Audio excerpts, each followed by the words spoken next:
much in between, things we've never seen. You're a mirage that my mind can't see through. Are you here with me? One day we can see. And all my life, unbroken ways, but I know that time makes ways.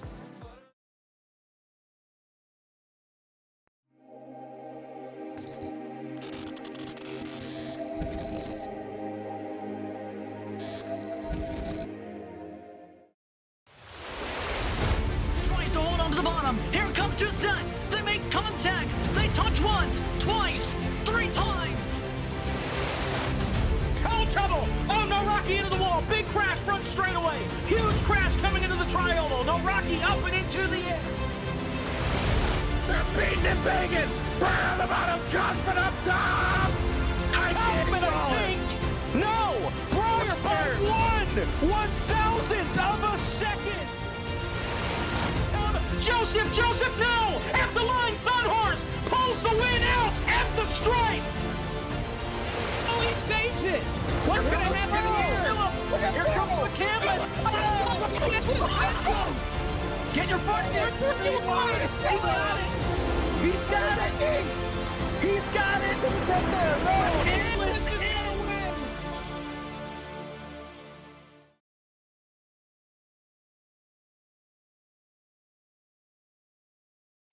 All right, well, I was prepared to start normally, but Zach Johnson, our producer, somehow forgot to plug in his capture card. So you see nothing. You have no idea what this is, or where we're at, or what we're doing, or who's here. So, I guess we're doing this radio style for now. 1, 2, there's your 2 seconds, and it's still not up. In the meantime, well, hell, here we are on FTF.GG. Jacob Pitts, Josh Mendoza with you. We're here from the Talladega Superspeedway in Alabama for Legends of the Future, presented by Shenandoah Shine. This is the Rod Car 266, right? Something like that. Rod Car something or other. It's a weird number. But we're here at Talladega, 42 cars set to go, and the 1987 cars are on the back straightaway, coming to get the green flag, which means you're not going to see the starting grid because Zach broke everything.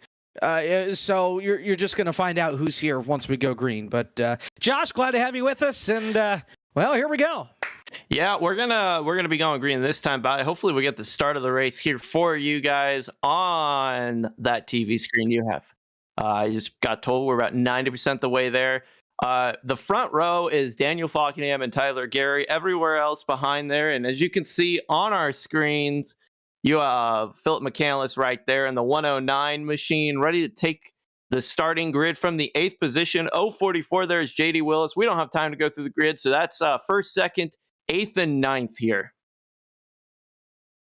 Falkingham, Gary Brown, Blake McCandless, McAdams, Winfrish, Philip McCandless, J.D. Willis, Scott, Parsons, Tires, Cram, Cattell, Yonke, Butler, Schleiss, Cozy, Baffer, Mercurio, Riggs, Stewart, Tidwell, Carpenter, Gerlinski, Guerrilla, Peleg, Schwartz, Perry, Burns, Easterday, Taylor, Miller, Freilich, Dubosch, Van Valkenburg, Stoltz, Reimer, Wilson, Poulin, Plash, Martin, Adams. If I got any of your names wrong, I'm sorry. Here we go.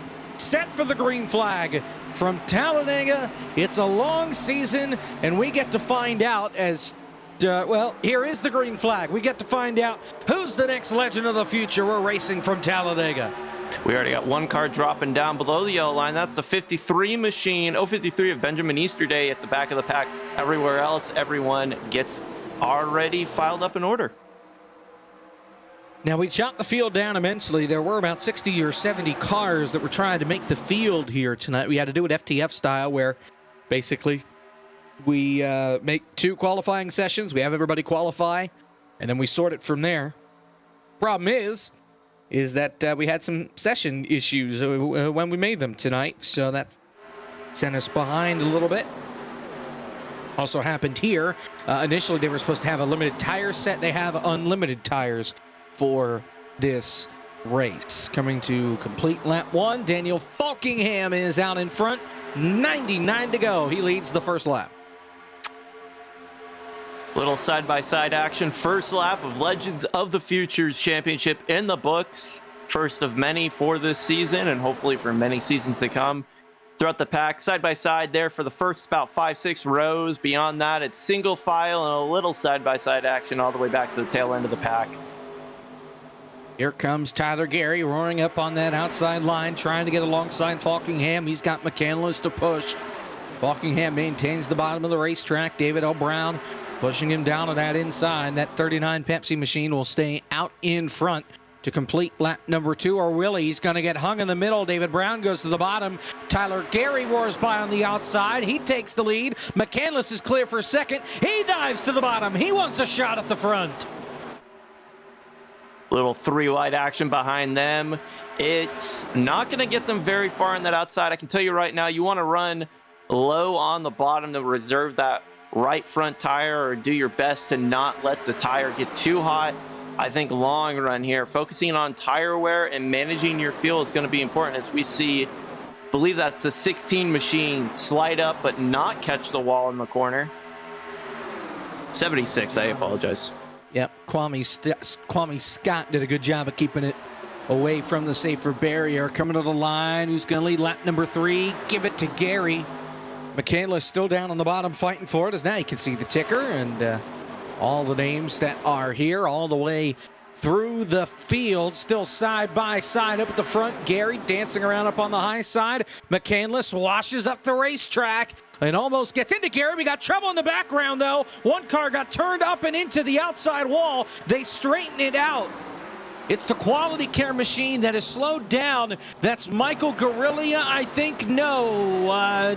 Yes, you got that right. No, it is Guerrilla that got turned up and into the outside wall. The 015, we stay green, but he's got a lot of damage to the right side of the car. Watching the replay here, all he did was just get a little bit tight. No contact from anyone else. Just got into the corner. Exit, little tight, hit the wall. I actually think that'll be okay. I think these cars are pretty tough. I don't think you're going to have to worry about that in the long run. Maybe take a couple of extra seconds, repair that right front damage, and just get back into it. There's no reason to let that be the end of your night. Meanwhile, shuffling at the front of the field, McCandless has jumped to the outside line and fallen back. Gary is back out in front. He's clear down low, and he will retake the lead. Kyler Wynn now leading the charge up on the outside line. Sean Butler up there, as well as Michael Cozy Jr. David Brown looking to the inside, 3 wide for the lead.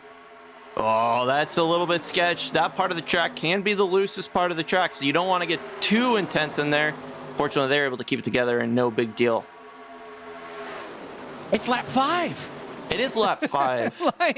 Or lap 6 now. What? Big moves. Seriously, Why? this is crazy. Now, Jacob, if you want to explain, what are the colors on the vertical ticker? So basically, the people that have colors are the people that actually turn their paint schemes in, so that way Zach could do that.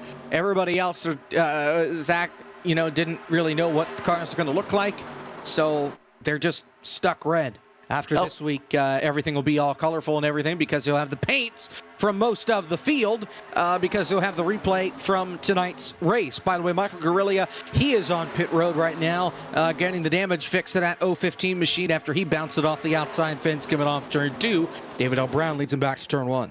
Yeah, he's already in that pit stall for about 40 seconds right now. We're keeping an eye on him. He's already down 1 lap. Don't know how long he'll be in there. Yep, he's already gotten released. 48 seconds in and out. That'll put him about a lap down. He may go 2 laps down if we stay green here, but that's nothing that he can't recover from. Evan McAdams washing up the racetrack down on the bottom in that green Publix machine, trying to take the lead. He's got league owner Michael P. Frisch right behind him. Brown and Gary up on the high side, coming back toward the start-finish line. So this is kind of interesting. You can, if you kind of look back on what was the Firecracker 400 and how that raced versus this race, it's a little bit different. I felt like the Firecracker, you saw a little bit more side-by-side action, whereas here, these cars are a lot more strung out, single file, obviously excluding those front 5 rows. They're making it work double file. I'm not sure if that's just the mood in the pack or if that's the way they're driving as we see them coming up to a lap car. I believe that is the 015. That it is, and he's still got damage to the right front of the car. No faster pairs for these guys, so you wreck it, and you're stuck with it the rest of the way. Here's Sean Butler up the outside. 3 wide for the lead, and now, oh man, Cozy got onto that left rear corner. But Sean Butler looking for redemption after that race at Michigan. He's clear to the lead. Now they're 3 wide for second. 4 wide, how about that, with the lap car on the outside as they make contact. That ain't gonna work. Cozy and Gorilla banging door handles. They saved it. Caution. Further behind, Josh Stoltz is in the inside wall. Oh, whoa. Man. He got tipped, turned, and wound up on his lid. A wild ride for Josh Stoltz. And that's the reason for the first caution flag of the night. Wow.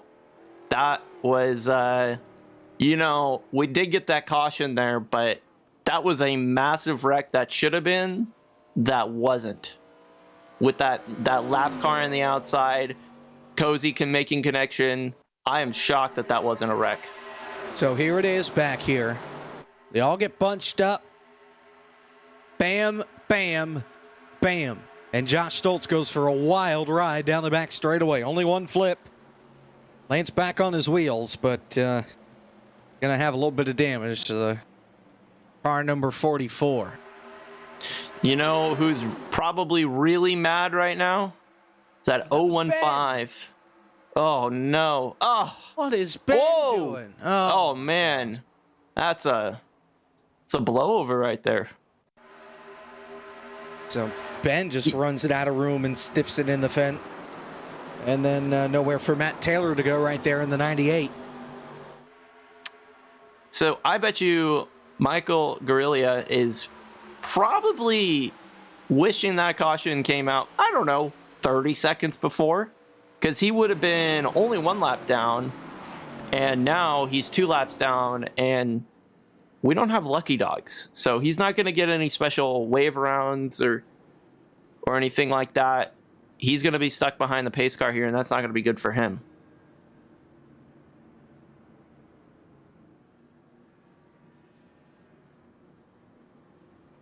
Pits are open. Everybody's taking advantage of it here. And Sean Butler says, you know what? I'm going to miss my pit stall. Wow. Incredible. And Jake Poulin stays out.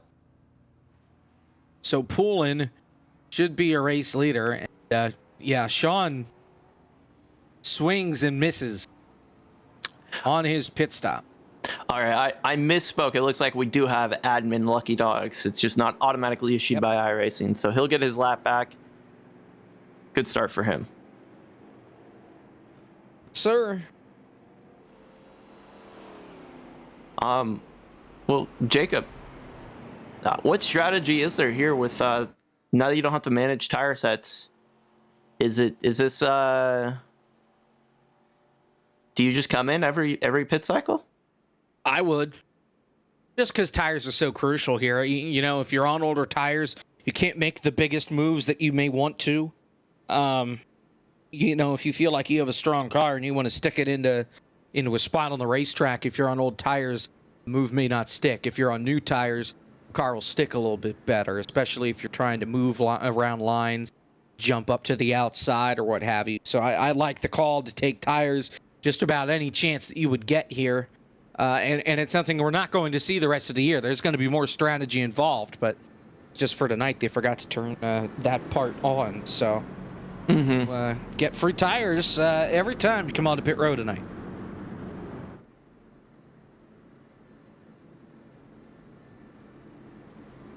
We see them working pace car right now.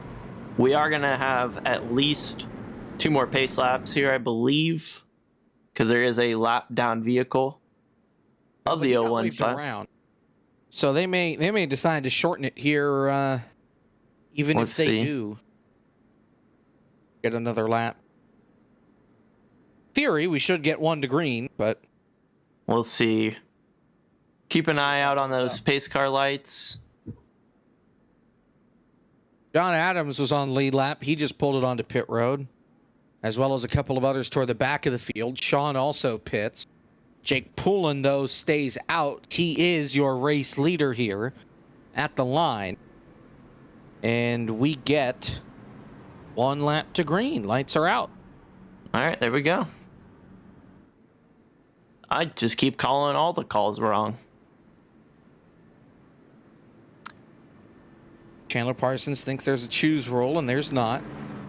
You get to choose you get to choose the outside lane or the outside lane. Yeah.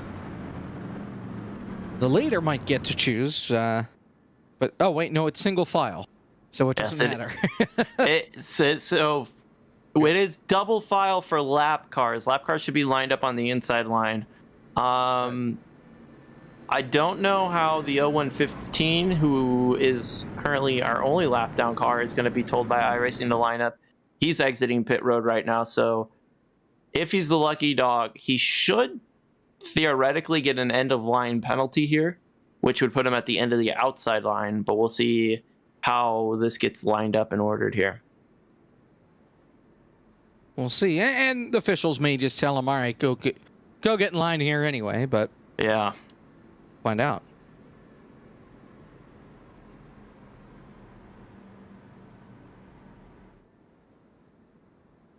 Zach, do we have the schedule ready to pull up on the broadcast?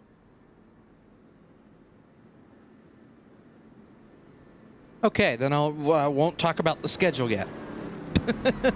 I'll wait until you have it ready, and then maybe in a caution or two we'll bring it up since we're coming to the restart anyway. But on the bottom of your screen in like 3, 2, 1, there he is, lining up on the inside line. Now we'll be racing the hard way for his lap back.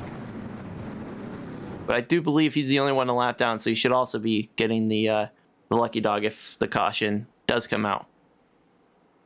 He is the only one to lap down because Josh Stoltz just got back onto the racetrack. He's going to miss the field here because he's in the middle of the back straightaway. And the field is coming into the tri-oval to take the green flag. 12 laps are complete, getting finished with our first caution. Jake Poulin stays out, the only man to stay out. Green flag.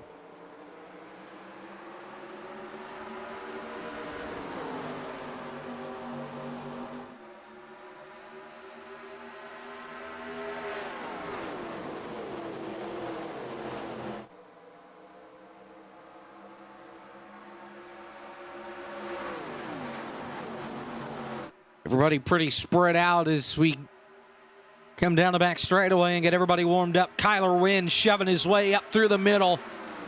Chandler Parsons to help, side by side with Falkingham and Cozy.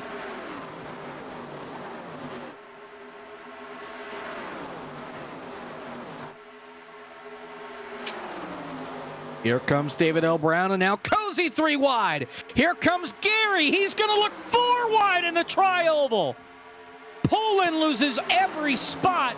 Cozy up the outside takes second. Now Parsons leaves him in the dust. David L. Brown takes over. We got one wrecking. That's the 76, and the 69 got collected together. That's going to be in the middle of 1 and 2.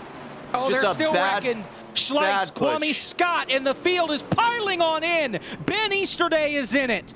5, 6, 7 cars pile in after the fact. Cattell's in the grass. I think he's okay.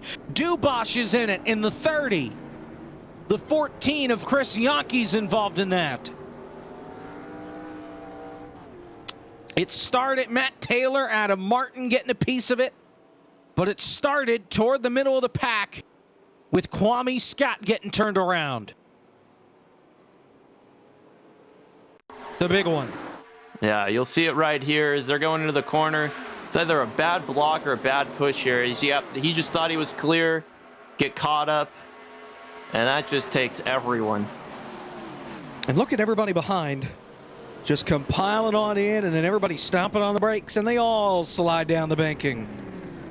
I didn't see any massive impacts there. I mean, I think most, if not all of those cars should be able to get going, maybe a few laps down for a few of them, but that's probably your biggest impact I saw. Yeah. Between Scott and Schleiss, they probably have the most damage out of everybody in there. Maybe Easter Day, because he came flying in there like a wrecking ball. We'll watch towards the back of the pack, the 87 machine here. It's Adam Martin. He gets run over. I want to see how he gets spun around. Oh, man. Yeah. He got shipped by the 98. And there's Easter Day piling in. The 30 of Dubosh. It's the 98 of Matt Taylor that got back into the 87 machine of Adam Martin. That sent in the bowling ball. On board with Ben. Oh, brother. Ben, they're wrecking. Ben, they're Ben, they're... Oh, my... What? What's on his hood? He's crazy. Oh, brother. I've seen some interesting things in my life, and that right there is one of them. Unbelievable. Well, we'll step aside. 15 laps are complete. David L. Brown's your leader. We're back after this here on FTF.GG.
Back here on FTF.GG is still race number 1 of the Legend of the Future Championship Series. It's the Rod Car 266 here from Talladega. We're under our second caution after a big old pileup in turn number 1. 015 got his second lap back, so he's back up on the lead lap now. I do believe. That's good. Of course, that's Guerrilla, who bounced it off the wall and pitted under green. That was before the first caution. Let's take a look at the schedule for the series this season. Obviously, this is race number 1. Next week... Is race number 1 Talladega? Oh, I got it right. Yes. Okay, there it is. Next week, flashbacks for Sean Butler. We're going to Michigan. 120 laps there. Not quite 300. Oh, no. Then we're off for Thanksgiving here in the U.S. Then we go to North Wilkesboro for 200 laps to start out December. Atlanta, presumably the old one, the good one. And then Bristol. All 3 races, 200 laps. 2 weeks off for the holidays. And then in the year of our Lord, 2023, Rockingham. Darlington, a Daytona 500, Richmond, and we end with 150 laps at the new Charlotte Motor Speedway. That is a schedule right there, and I'm sure Sean Butler is looking at next week saying, I'm going to come back there with a vengeance. I deserve it after what happened in the Freedom Race. So, or the Yankee 600, I believe is what it was called. Trying to find a way out of that. David L. Brown brings us back to the restart the zone, and we're back under green here at Talladega. 17 laps complete of 100.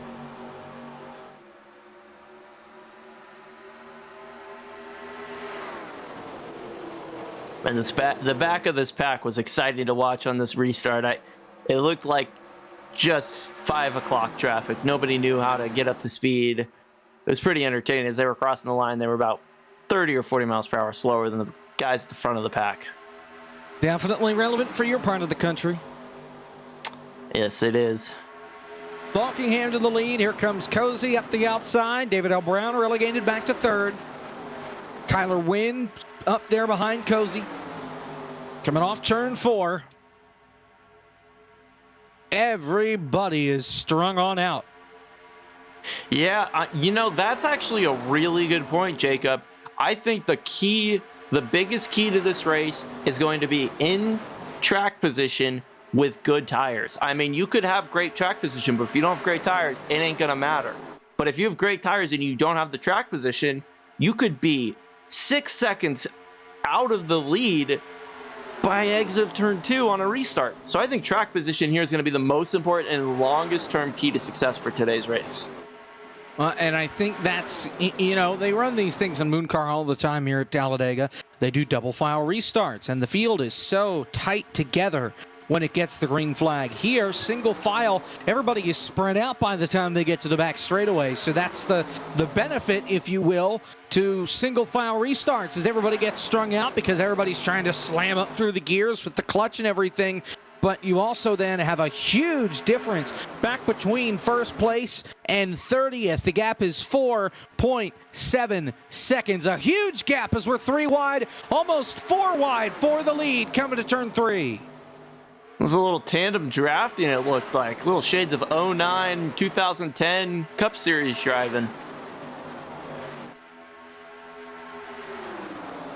Oh, Cozy and Parsons got together. They save it.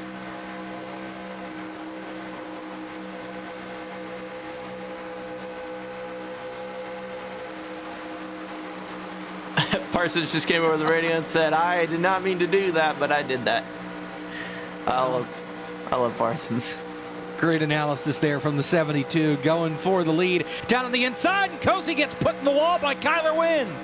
Holds on to it. Sean's there to catch him up on that outside line. Oh, man.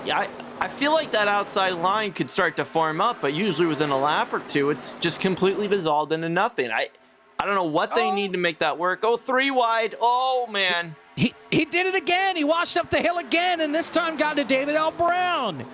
Here comes Gary on the bottom looking to lead. He won't get there. David L. Brown holding tough on the outside. He drops to the bottom, leaves Falkingham out to dry, but he'll clear them all for the lead. David L. Brown looks like he has total control over this race right now. Is able to go to all the lanes he so desires. He knows how to get around these places and use these cars. I've seen him on many of these 87 races. He even is the 2020 Firecracker 400 pole sitter. Very, very quick. Here comes Parsons up the outside. This time David L. Brown washes up the racetrack. 3 wide again for the lead. Tyler Gary out in front. Tyler also knows his way around these vehicles. Won several Moon Car races in these vehicles at this track. I think he can, there are many favorites to win here. I can't really choose one. Man, it's a shame James D. Gibson's not here. Oh, that would be a very interesting element to this race. He's extremely aggressive. Shame he's not here. We wish he was, but there are plenty of aggressive drivers here that'll make up for James's absence. That's for sure. Yeah, they come off the corner side by side for the lead, and it's the Yankee 600 winner, Philip McCandless, on the bottom looking for the lead.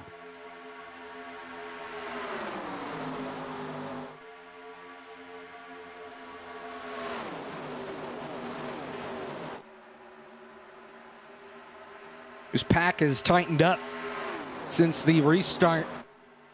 It got strung out for a moment, but it has accordioned back together.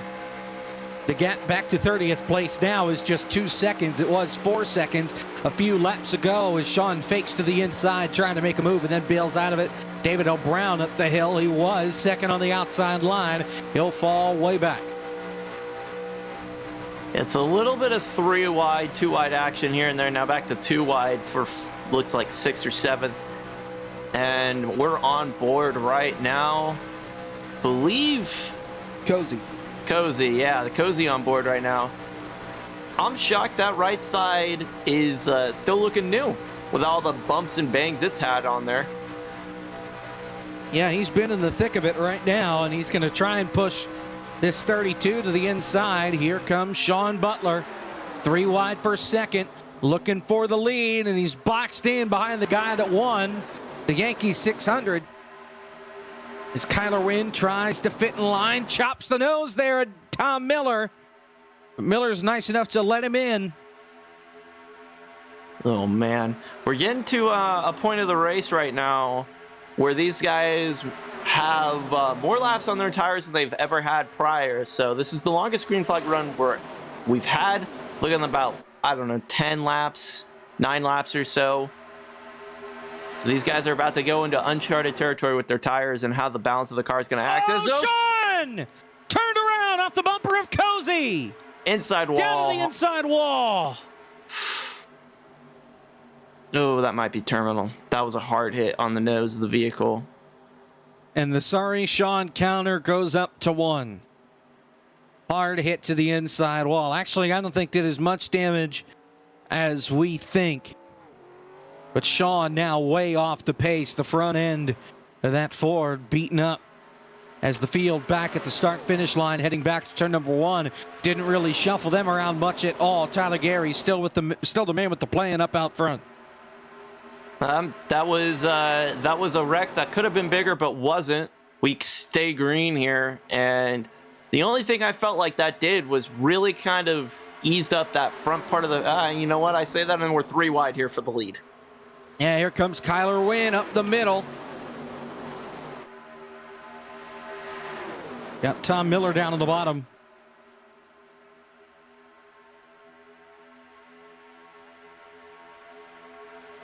The side-by-side here, it looks like Frisch is going to come up the center as we got 4 wide for second, almost 5 wide. Oh, boy. That's Philip McCandless way up top, 3 wide. Wind washes up the racetrack. And McCandless looking for the lead up top. He's got it for now. Here's Parsons downstairs. McCandless almost has Frisch in the lead with him. Frisch is clear of the cars ahead of him. Frisch can come down if he wanted to. Those are 2 very fast vehicles. When they get connected together, they can make stuff happen. That's impressive. I think that's the farthest outside we've seen a major move made as Frisch goes onto the inside of McCandless. And he's going to make it work. Phillip. Michael P. Frisch to the lead.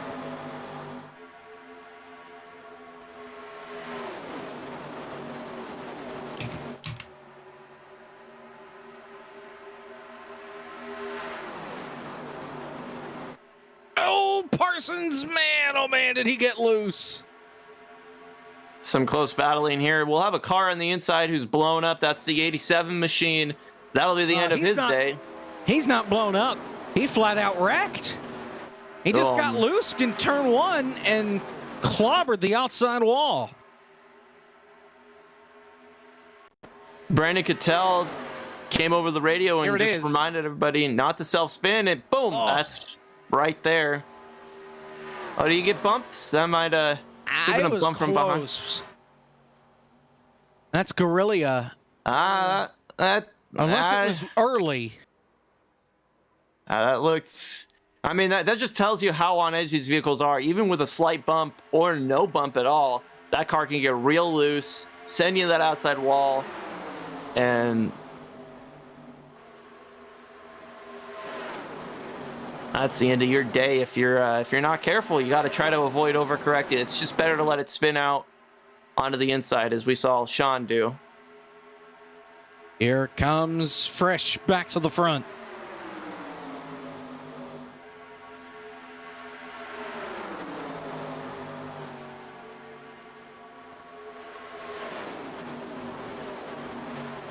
We're already approaching about a third through this race, working lap 31. And I believe you can get 33 or so laps of fuel or more on these tanks. So no factor right now, because everybody pitted on lap 10. For the most part, yeah, at least. Except for Poulin, which... Actually, where is Poulin? McCandless gets pushed up into the wall by Parsons. Meanwhile, 3 wide for the lead. Kyler Wynn getting hung up in the middle. Frisch leads at the lap. There's lap traffic ahead. It's Ashton Schleiss. This is a mess. This is a mess right here. David L. Brown, 3 wide up on the outside. Keeps it out of the fence. Here comes Kevin McAdams downstairs with a push from Falkingham.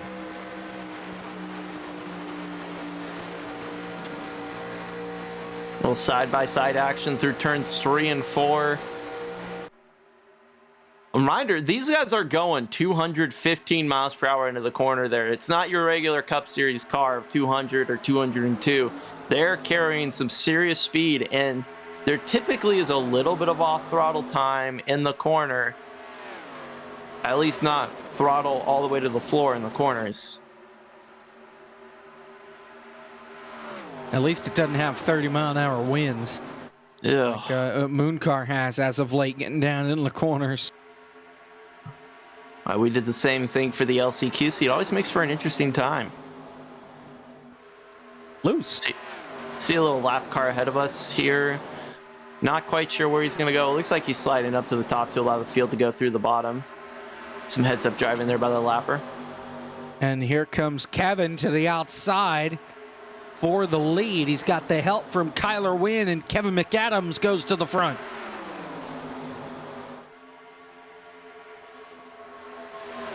Comes that 17, third car on the outside. Haven't talked about Sean Peleg at all tonight.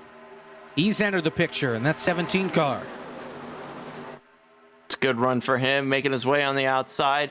Second row seems to be working really well. Again, I don't know if that very top lane is usable. We haven't seen it used all but that one time very well. As Philip McCandless in the outside wall. Say not clear, not clear. Oh, connection issues for the 109. Oh, was blinking down the back straightaway. We got pit stops. Tyler Gary's coming to pit road. Cozy, Blake McCandless, that's his name. And who is that spinning? Trevor Perry. They all come to pit road. That's after 25 laps.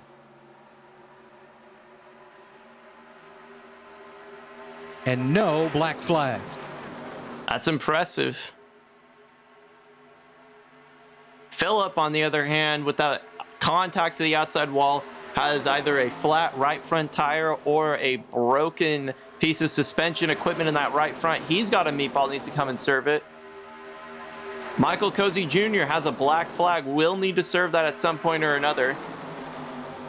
Speeding on exit. Oh, that's a tough one right there. Got up to 64 mile an hour getting out of his box. Just trying to get too much of an advantage, and it cost him. Jake Poulin comes down pit road with a interesting way to park his car. And McCandless comes down pit road.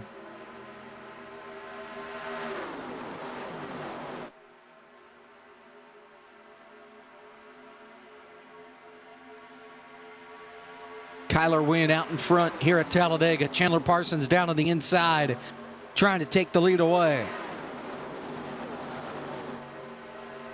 924 machine of Ian Flash working on the inside, now 18th, 17th position.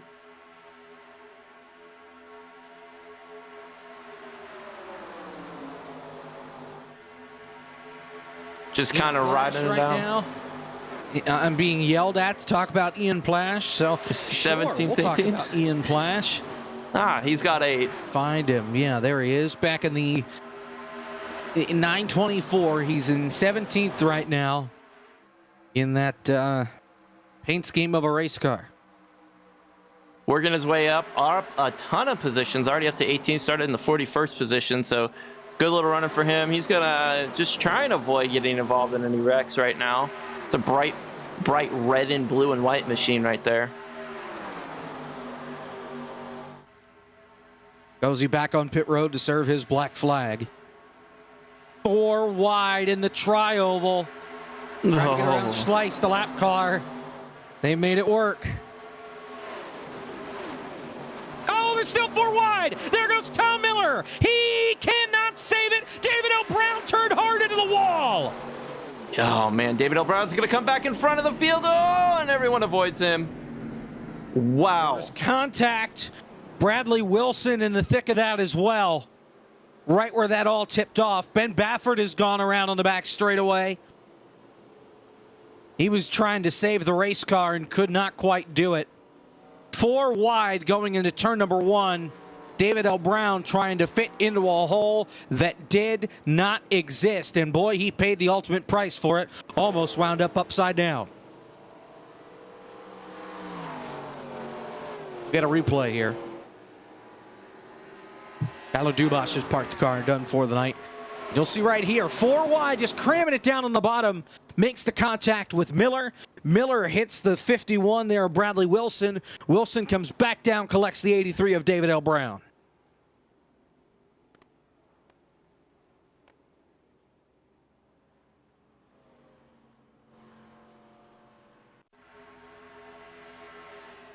Here's another angle here from further on back. There you see the 4 wide to get around Schleiss. And David L. Brown sees the hole. Miller comes up. So he says, all right, I'll go for it. And just not enough room.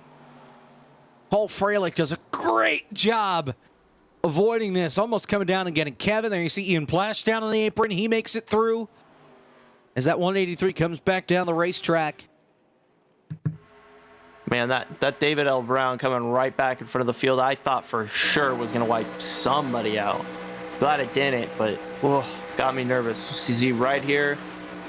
Oh, just too many cars trying to fight for one spot.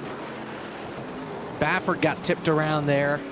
Got loose trying to avoid, and then he wound up spinning it around halfway down the back straightaway because he just ran out of racetrack and the bumps and everything kicked his car around a little too much. Pit road is open, and it is a busy place.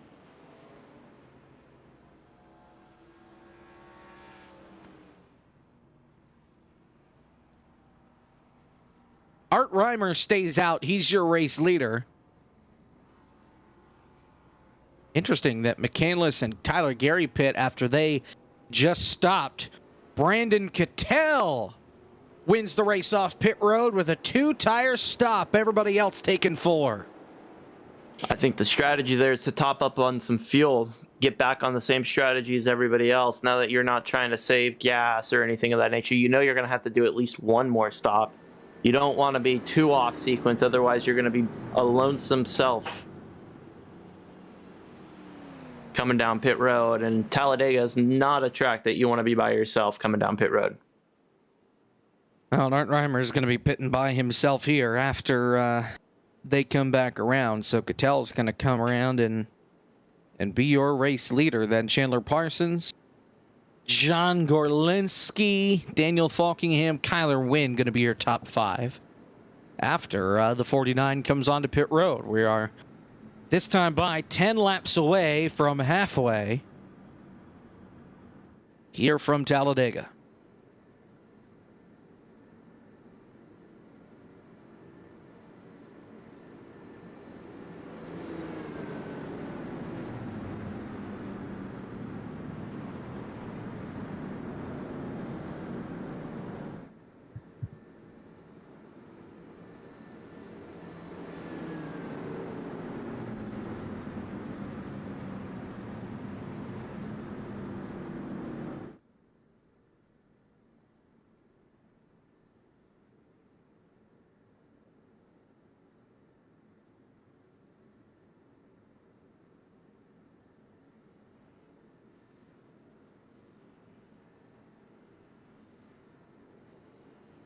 And, oh, Cattell's coming back in. Interesting. He follows Art Reimer.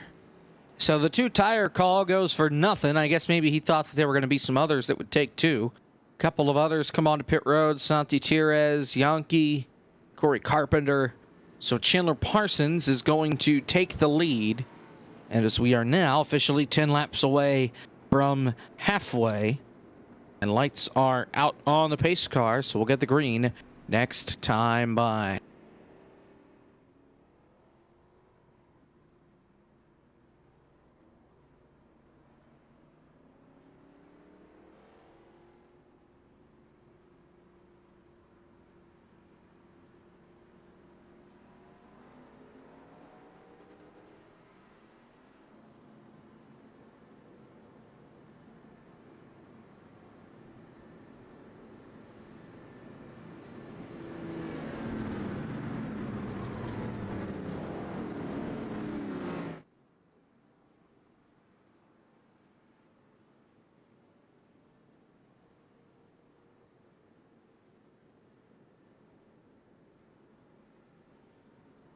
I cannot believe Cisco Scaramouza might be the only guy I've ever seen kill 2 pair of pedals. I mean, you literally broke the clutch off the car at Daytona in Core last year. And now you're breaking your... Oh my gosh. Man.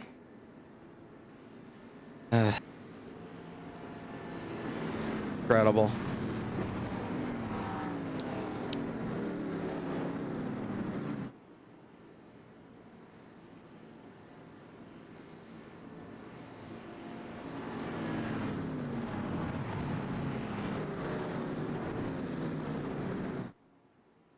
We're coming here. We got 1 car lined up on the inside line. That is the 109 of Philip McCandless. Parsons on the outside, leading with John Gorlixie behind Daniel Fockingham. Here we go, getting ready for the restart. As we are now getting to the end of this deal here. Green flag. Little murmurs in the back of the pack wondering why we're checking it that much. And I can tell you the back of the pack is some of the worst single file I've seen. Well, I mean, it's just not single file. That looks like kindergarten right there. Yeah, they're not single file.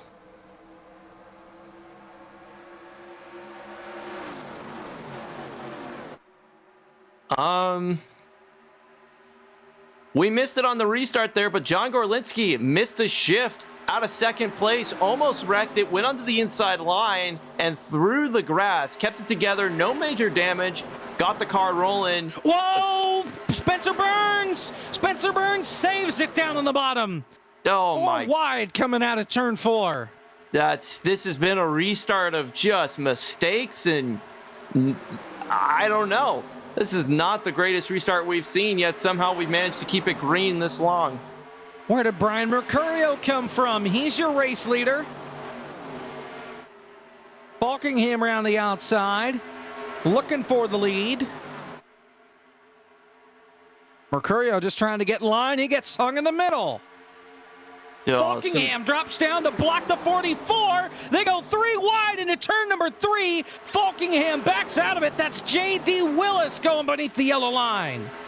That is absolutely on the edge, asking for a wreck right there. I don't know how they managed to make that work. That shouldn't have worked. A little bit of give and take there, but way too much take. J.D. Willis to the front of the field. And Josh, I understand that you've got to go off, do your own thing, so we appreciate you spending the time here in the broadcast booth. Caleb Hoffman will join us in a moment to take over the rest of the way. Daniel Falkingham for the lead. Oh, there they go. Kyler Wynn turned around into Parsons, into Peleg, into McAdams. Tyler Gary up and into the catch fence. Michael P. Frisch involved. A huge crash in the background as well, trying to check up. We've got more trouble. Tom Miller is in the grass. Trevor Perry has damage. Ashton Schleiss, I think, makes it through. Philip McCandless, Art Reimer, Corey Carpenter wrecking in the back, trying to avoid all of this. As soon as this wreck happened, a cloud came over the track, and if that is not poetic, I don't know what is. Parsons. Take a look. Oh, Man. missing the right front tire. That come on, you can get it down pit road. Oh, Kyler Wynn, this is after the wreck. Oh, come on, you can get it down. Yeah. You don't need that tire. Yeah. Let's leave that behind. Oh, Kyler Wynn, what is he doing? Oh, Parsons took a swing at him. Oh, we've got beef between these two guys. We'll look at that in a moment. Here's the replay starting a little bit early, but you're going to see it's contact made with the 44 of J.D. Willis just getting tapped by Parsons right there. Kicks him up into Falkingham. Down back into traffic. There goes Gary up into the catch fence. We've got people potentially getting ejected from the race. So here's strike one. Here's strike one. Now Wynn loses his wheel. And then he comes back over right there, and a hip checks him up into the wall. Oh, Wow. yeah. Oh, that's... did we get the beginning of that? Because that wasn't the beginning. If you just saw that wreck right there. Okay. Yeah, that's... Yep. Yeah, there's a... Let's they go say back. an Here's onion another there. angle. You're gonna... we'll get a replay with Michael Cozy Jr. because I'm not sure the brake pedal is working right now. Well, I'm sure Caleb has some Cozy. thoughts here. Here it is. Here's Cozy back here. He's got a lot of cars. He's trying to check up, and bam, catches the 35. That's Santi Tires that he turns around, and that whole pack piles in. Meanwhile, Cozy, whoop, right on through. You That's apologized over the radio. That is race winning moves right there, though. Keep your car nice and clean and safe there. You'll see Tires here. There he goes. And I mean, Oh, catches poor McCandless in there. The 34, that's Corey Carpenter. Oh, he gets Carpenter again. Chandler Parsons, he's done for the night after the intentional contact. Lucas Cram has stayed out. He's your race leader.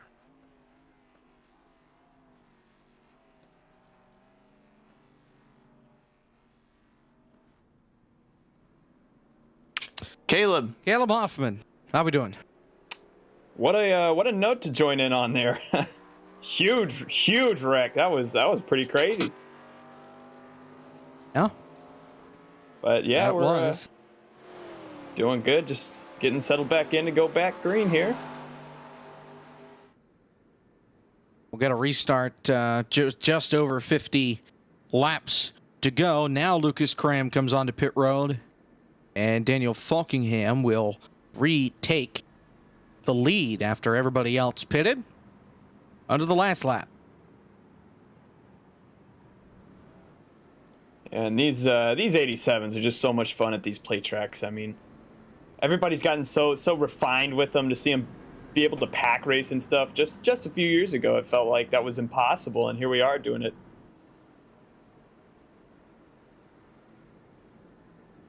As one lap to green before we get back to racing. Here from Talladega, we've had a couple of cautions in this race.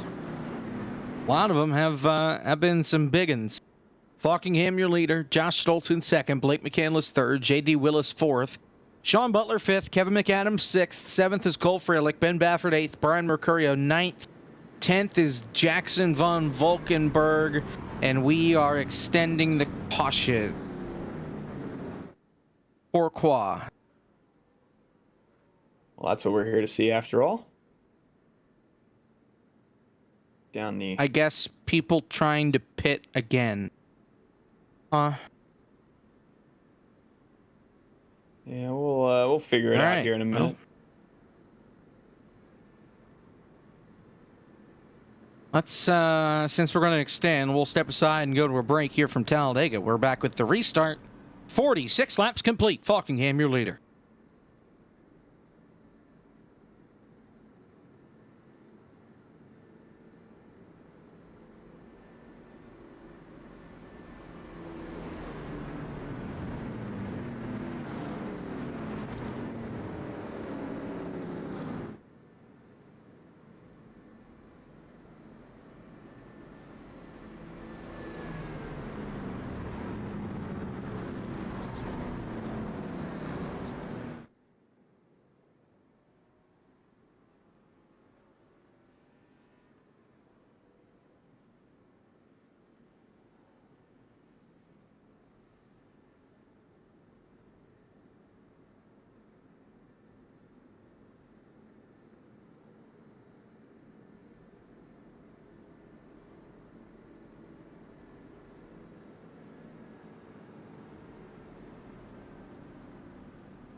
Back here on FTF.GG from the Talladega Superspeedway for the Rod Car 266 here in Legends of the Future.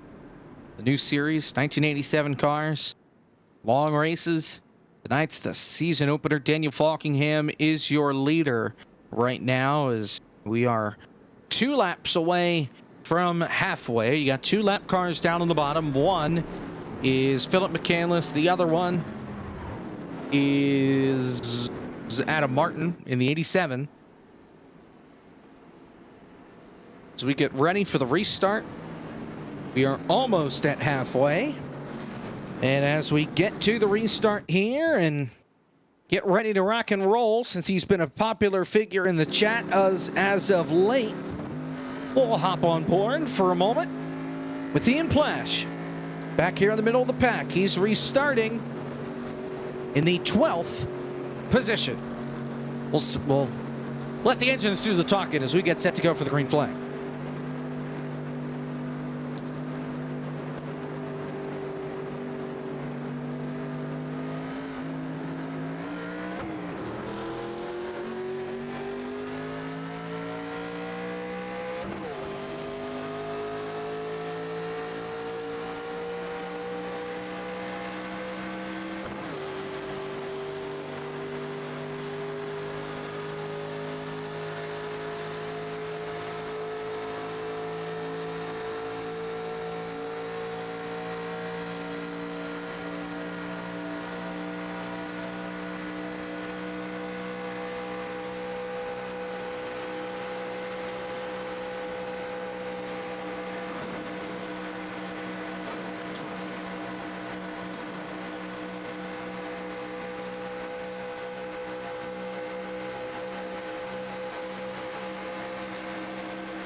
Cole Freilich leads it at the line.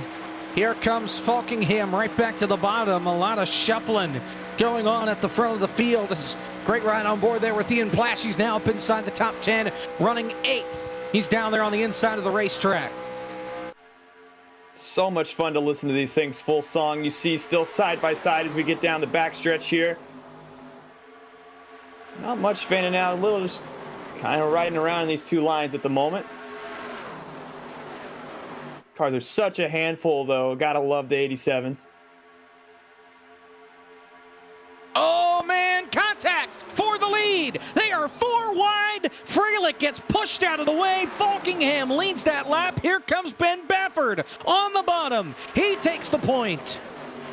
And that was such a great job by namely Cole Freilich there to keep that group intact there.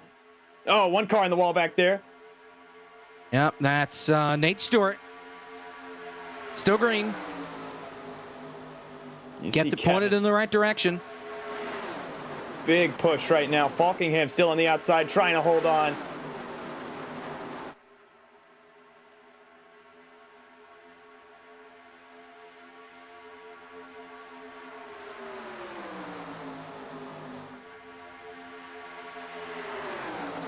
Falkingham out in front.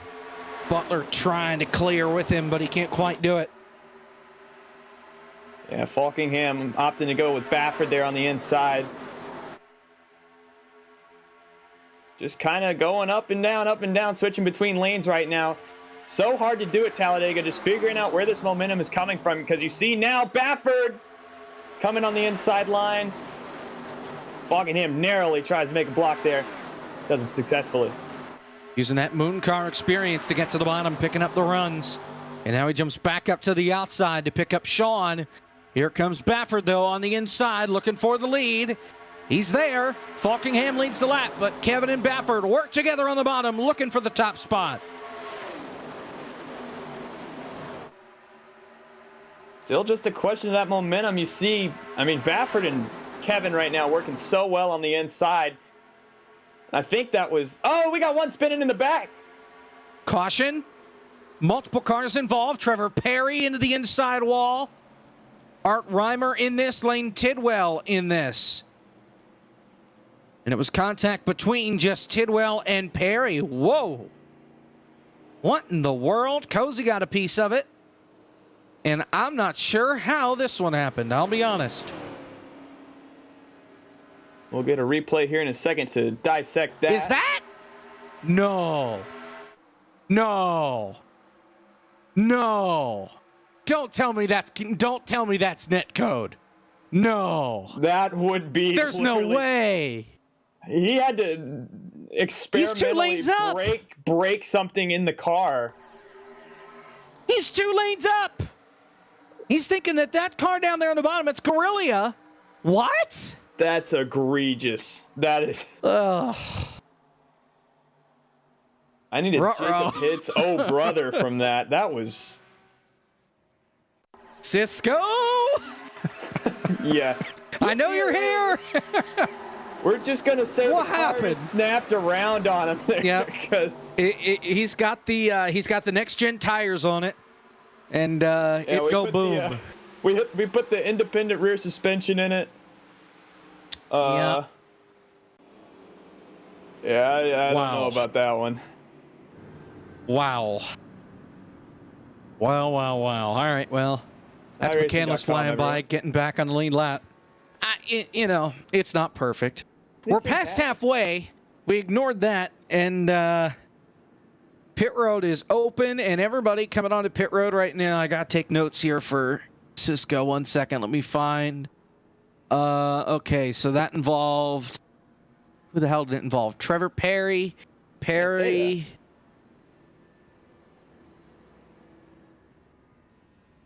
And then the other guy, Guerrilla. What was his quality? I'm waiting to hear it. 99. Oh. And then 100 for Perry, and Ping was both 66. Well, don't let your servers be run by hamsters. Is Perry streaming right now? Yes. We're getting the technical. We have an interview. Oh! Ladies and gentlemen, Ian Plash, how we doing? Hey, what's going on, drivers? How we doing? Good to talk to you. It's been about a year, I guess, since Core. Yes, it's about Core, yeah. Good to have you back. Good to see you back on the racetrack. And, of course, chat's losing its mother-loving mind right now. But here you are up here in the thick of it. You're now P6. Cracked the top 10 after that last restart. This thing's a missile, huh? It's a little bit of a unit. You know, these Fords are known for being quite the rockets in a straight line. I got to start working on not hitting the outside wall, though. I caught the wall just a little bit there on the end of that last green run there. No damage though, so I think we're gonna be okay. But yeah, I barely even made the show. I qualified 41st, and now I'm working on a top 10, just kind of learning as I go. First time running this car, so it's a good time. You're almost the biggest mover of the race. Problem is Jake Poland just up ahead of you. He started 40th. He's up 38 spots in second. But I'm gonna flip him. Yeah, well, he pit here, or no, he missed his box. No, he missed his box. Yeah. Pit again. Yep. So, do you think you have a shot here to win this thing? A lot of big names around you, a lot of guys with a lot of experience with this car at this track. Yeah, as I said, it's just a big learning experience for me. I'm just kind of learning with each and every pass, every lap. So, do have a shot at winning. I mean, it's Dega. Anything can happen. So maybe, but my Las Vegas odds are definitely not as high as I would hope. But I'm just doing my best, having fun with it. Just amazed that I even made the show. So I'm just doing all I can to put on a show and have some fun with it. So we'll see where we're at the end of this race. 45 laps to go. Lots can happen. So. Well, and you're now in the top 5. So best of luck the rest of the way, and hopefully we'll talk to you at the end of this deal. Yeah, if not here, I'll see you at a revival of a certain series later on in the season. We'll do our best. Perhaps. Thanks for having me. Unconfirmed reports. Thanks, Ian. Yeah, yep. As 44 laps to go, and we'll send Ian on his way, and we'll get a restart here with 43 laps to go. Yeah, always fun talking with Ian. Big fans we see in the chat. Shout out to Keenan Kusin gifting a sub. I forget we even have subs on this thing. So Zach appreciates that very much. Big love to anybody who has subscribed to FTFGG. That money goes straight to Xfinity as bribe money, so that way it doesn't crap itself in the middle of a broadcast. This just in, breaking news, he doesn't have Xfinity anymore. What are you going, dial up now? Oh. Wow. Oh.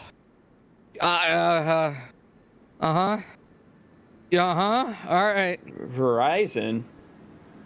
See, I wasn't going to say the name of the company. Oops. But, okay.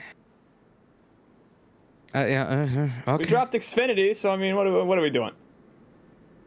So is Verizon as fast as Xfinity Internet, as fast as Ty Gibbs? Is that how that works? What kind faster of than Ty complex... Gibbs? Wow. So what kind of like math equation can we construct here with Verizon, Xfinity, and Ty Gibbs? I don't know, but thankfully we're coming off turn 4, getting ready for the restart. Keenan, I'll take it. Hit me up in the DMs. Sean Butler's your leader. Falkingham is second. Blake McCandless is third. Ian Plash is now 4th. And then Ben Bafford is in the 5th spot. Then it's Mercurio, Yankee, Burns, Freilich, Bradley Wilson, your top 10 as we get set to go for the restart. Single file, 43 laps to go. Richard Petty time here from Talladega, green flag. Now, there we go. It threw it at the line. What the heck? Sean was past the start-finish line. That was strange. The flagman had a black flag in his hand too. I'm not sure what was going on there. Well, nobody got a black flag, but we have the restart zone turned on. What the heck? Yeah, that was strange. It sounds like we're back going. Sounds like it may have been somebody on the racetrack that screwed that one up based off of Kevin's response. But that also, you know, it's Kevin. Meanwhile, Blake tried to get to the front, couldn't do it. And Sean Butler back out in front.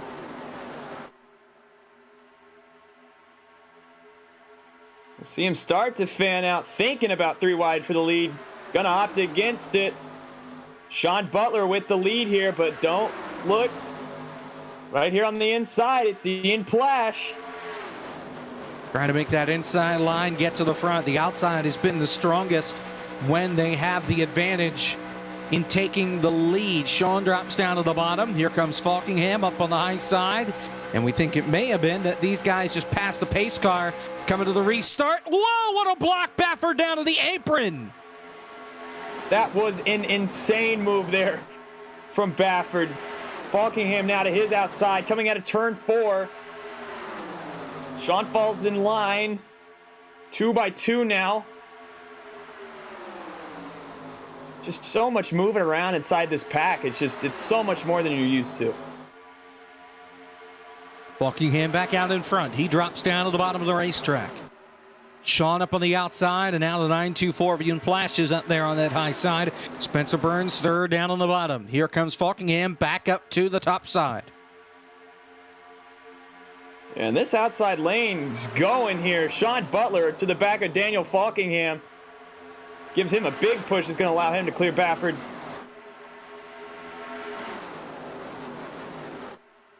Here they come off 4. Oh, man, right up in front of Sean. And then he's able to drop back down to the bottom of the 23 here at Baffert. Baffert still sticks his nose in, and now we're 3 wide for the lead. See ya, Falkingham. There's Sean with help from Plash. That run going to die out just a little bit. Yeah, now Sean's going to be left out to dry. Plash leaves him a spot. Fall back in line. You see more cars brushing that wall out of turn 2. Baffert to the lead. Here comes Spencer Burns down on the bottom. Trying to make the rest of the field feel the burn right now with Freilich behind to go to the front. Yeah, elite word plays. You see Freilich still all over the back bumper of Spencer Burns at the line.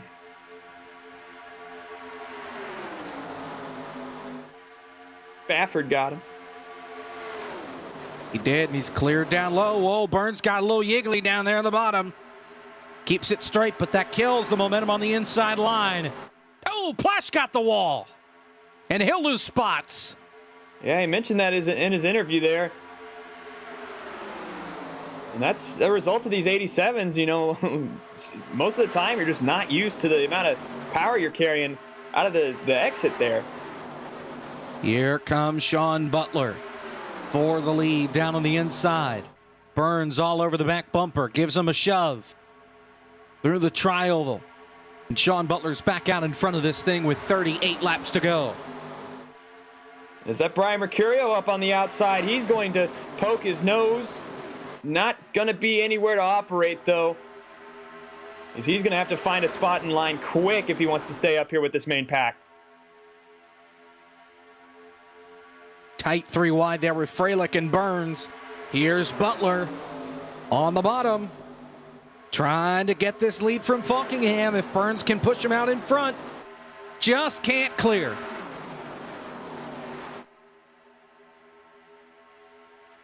And those leaders going to go all the way up to that top lane and come back down through the tri-oval. You see Mercurio finds his spot in line. Falkingham, I mean, he has to be mirror driving right now. Just trying to keep Cole Freilich behind him. Wheel to wheel up here at the front of the pack. They are going to have to pit at least one more time here in this race. See, just get stacked up on bumper against bumper, and that's where the accidents happen with these 87s. It's just once you get stacked up like that, one wrong move, one bad push, and it can end everybody's night. Freilich shuffled out of line. Here comes Baffert up the middle, 3 wide. He'll make it work. He'll slot himself into second on the outside. Here comes Bradley Wilson in that 51 machine. He's joined by the yellow highlighter that is John Gorlinski. Maybe start to see a few thinking about it, but if I had to guess, I mean, you'd probably bank on a caution here at Talladega, and especially with these guys running on the apron like they are, like that. Yeah, that was close. Cole Freilich, I think, was part of that. Valkenburg was the first guy I saw down onto the apron, and a lot of people followed him. It's calmed down at the very front. Falkingham leads. Here comes Butler, though, right to the inside. A huge run from Baffert. And Sean is clear to the top spot. Baffert might even be able to get clear of Falkingham here. We might see him fall in line, and we do. Still not wanting to commit all the way, just leave a little room there as we got Spencer Burns. Big move here from Baffert. How about Ben Easterday? ARCA Break Award winner, and he is in the 21st spot, just biding his time right now. And that thing looks okay. Yeah, I was going to talk about Ben Easterday earlier. He was sitting up in about 14th earlier. He's chosen to fall back just a little bit, but he has experience with these 87s. Was the first ever Moon Car 87 winner. Fun fact about Ben Easterday. So he knows how to get it done in these things. And I've been impressed with him, despite the ARCA breaks earlier. That was awful. Yeah, he's showing his admin there. He's showing the I haven't been in a race car in a while. But he's figured it out. He's adapted quick, and he's still lurking in this thing. It's not over for the driver of the 053. Back up at the front here, though. And Sean he just had a way of keeping up at the front here. Pit stops. I thought I heard Frisch say pitting this time. He's joined by a collection. Butler, McCandless, Trevor Perry sliding the tires. Yankee. Ian Plash pulling. No black flags on entry again. Good job, guys. Obviously, the results of some practice here. You see everybody pulling into their pit boxes. And this is the group you'll want to keep an eye on here. Baffert, Burns all the way down to the apron. 3 wide for the lead for a moment. Just dicey racing, and especially when you're thinking about coming onto pit road here soon. Well, trouble for Ian Plash. He's on Gilligan's Island. Everybody took 2 tires except for him. He took 4. So he has lost that group of cars. Racist, says Ian. All right. Well, he'll have plenty of water to make a splash with, that's for sure. Oh, man. Oh, my gosh. These guys are all over the place. Gorlinski to the lead. Here's some guys that just stopped that are coming back up onto the racetrack. Trevor Perry, Ashton Schleiss.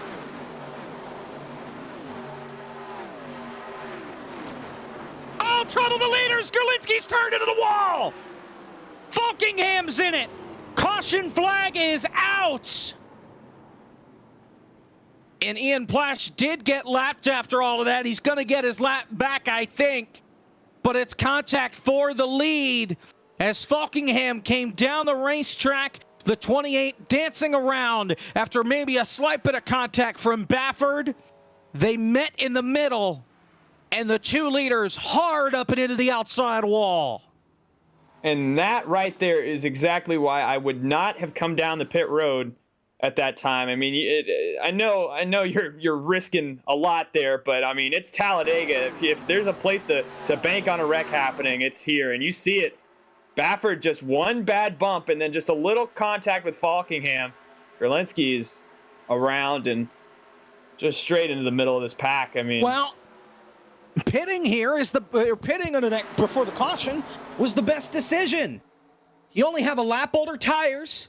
You get to save fuel under the caution, and you get the track position. Everybody except for Plash. Plash is the only one that's going to get screwed out of the deal. The good news is, as Tyler Gary just left, he's 8 laps down, I think, after his catch fence crash. Plash would get the free pass. He's the only car a lap down. On board here with Gorlinski. Bam, bam, bam. Well, he looks like a crash test dummy, so I guess that's fitting. Calling him a dummy? Wow. That's insulting. Just a crash tester. You're putting words in my mouth now. Word dummy came out of your mouth, not out of mine. All right, so. In Plash. Waved around the pace car. Beautiful. He is on the lead lap. Michael Cozy Jr. stays out. Cozy and Trevor Perry are the only two to stay out. Everybody else takes a trip back to pit road. And everybody taking 4. Lucas Cram takes 2. He wins the race off pit road. McCandless takes 2. He took lefts. McAdams takes 2. Strategery from these guys. A lot of 2-tire stops.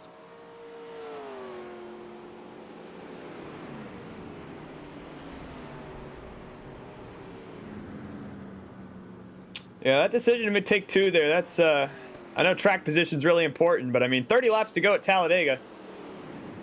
Gotta at least think about putting 4 on, right? Well, I mean, another caution could happen, and remember, unlimited tires by accident. But that's what we have tonight, so. These things happen.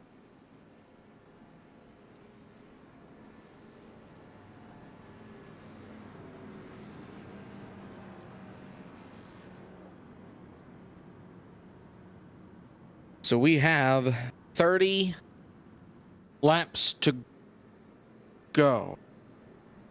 Yep, there we go. It's like, that math doesn't add up. That's because I'm looking at David L. Brown, who's multiple laps.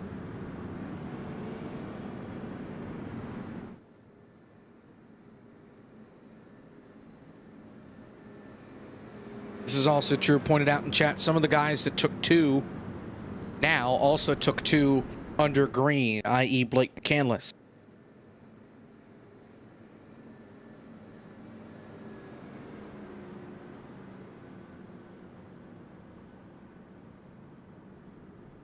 So we will get the 1 to green here. 28 laps to go on the restart, and now Trevor Perry pits. So Michael Cozy Jr. all by himself. The only guy. Which of the 4 announced 87 your car? I beg your pardon? 4 announced 87. There were 4 announced 87s. Oh. What 80? What 80? Okay, okay. See, I wasn't sure if we were talking Pontiac or if I was losing my mind. Okay, yeah. So what the hell do I have on the sim, actually? I have the... Now, here's the thing. I haven't driven on iRacing. What month is it? Since August? Been 84 years. It's been a bit, but I have the Chevy because the Buick wasn't out when I got the 87. I'm a proud Ford Thunderbird owner. I would get the Buick, and I probably should here in the near future, but. Considering my first car was indeed a Buick. But of course now I drive a Chevy and I hate that thing. I think we should get a... It's great when it works. A field of 87s and paint them up like your grandma's town car and just go race those for a little bit. Believe me, that's what my first car looked like. 96 Buick Regal. Is it like the beige? No, this was maroon. But the like paint covering on the hood was peeling off, so the hood was a different color than the rest of the car, just like a little bit darker or whatever. Yeah. And there was a dent on the right front above the tire on the fender that I didn't do. It was like that when we bought it. Sure thing. Hey, my story, it's the truth, and I'm sticking to it. Also, the time you smacked into the light pole, we know what you did. No, my dad did back into a dumpster many times. God. Back where they used to live, in his van or whatever. He could never see that damn thing, and yeah, him and that dumpster got close. A good amount. Shout out to Papa Hits. Oh, brother. All right. Here is the restart. 28 laps to go here from Talladega. Michael Cozy Jr., the 2021 Firecracker 400 winner, leads us down. Green flag. Cozy with a good jump right there. See him weaving back and forth. He's getting down to the bottom lane. Oh, Graham! Oh! Cram onto the apron. He's gonna save it. Barely. The Kyle Busch at the Clash. What a save. Lost in all that. Cozy has gotten cycled out now. Spencer Burns to the point. Trouble back straightaway. Multiple cars. Cram is one of them. Michael Guerrilla is the other. We thought he saved it. What the? I mean, I don't We'll take know. a look. We'll take a look. We'll see. I don't know. Like I mean, he might. I don't get this one. I don't get this one. So you'll see the contact. Maybe just overcorrect. Yeah. Oh, Cram, I think, missed a shift. And he got hit from behind by Spencer Burns. And he saves it. And then he's coming down the back straightaway trying to get up to speed. He pretty much holds his line. Here comes Guerrilla. Bam. Just runs into him. Can we get? We need an onboard, I think, there.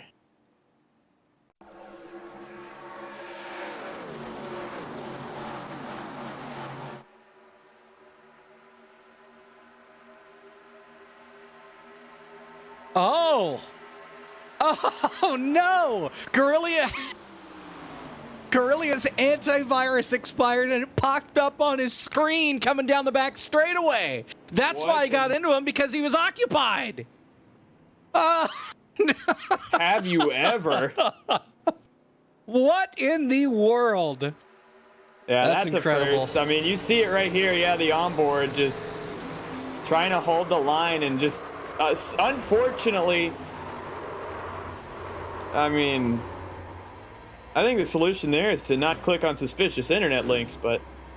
And you say that iRacing can't have any mechanical issues?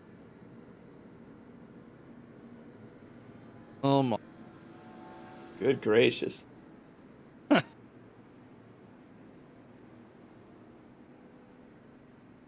Well, thank you to Norton or McAfee or whoever for presenting us this caution.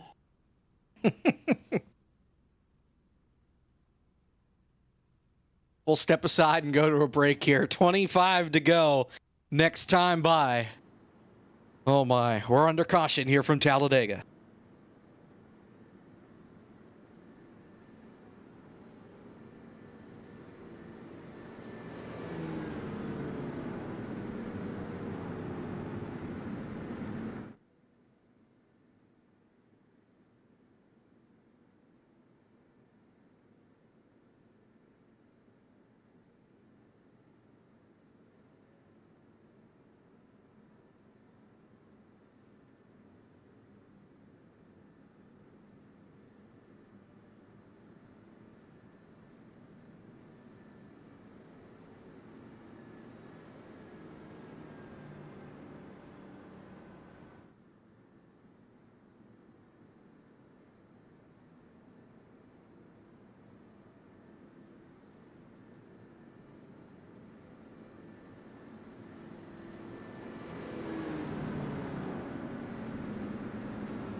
We're back here at Talladega. Get a restart with 24 laps to go. Now, something for this series that is new and is different. They will go to double file restarts once we get inside 15 laps to go. So we're single file still now, but we're going double file after we cross 15 laps to go. So maybe the next caution, maybe in 2 cautions. But that's how things are going to shake out here for these last 15 laps. Yeah, if you thought the single file restarts were chaotic, just wait until we double them up here. That'll be something, but lots of faces inside this top 10 right now. Lots of guys that we're familiar with. So despite a few wrecks, we still have a big one coming up. Long way to go. And I'm sure we're not done wrecking yet. Just with how crazy these things get. You've seen it in Mooncar. Seen it all over.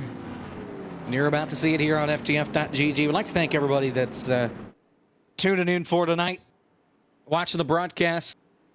Had a lot of fun, and we keep on rolling next week. We go to Michigan, the site of the infamous Yankee 600. 120 laps from Michigan next week. Then we're off for Thanksgiving, and then a 3-race stretch before the holidays. North Wilkesboro, Atlanta, and Bristol. Blake McCandless is your leader. Then it's Kevin McAdams, Spencer Burns, Ben Bafford, Michael Cozy Jr. Green flag.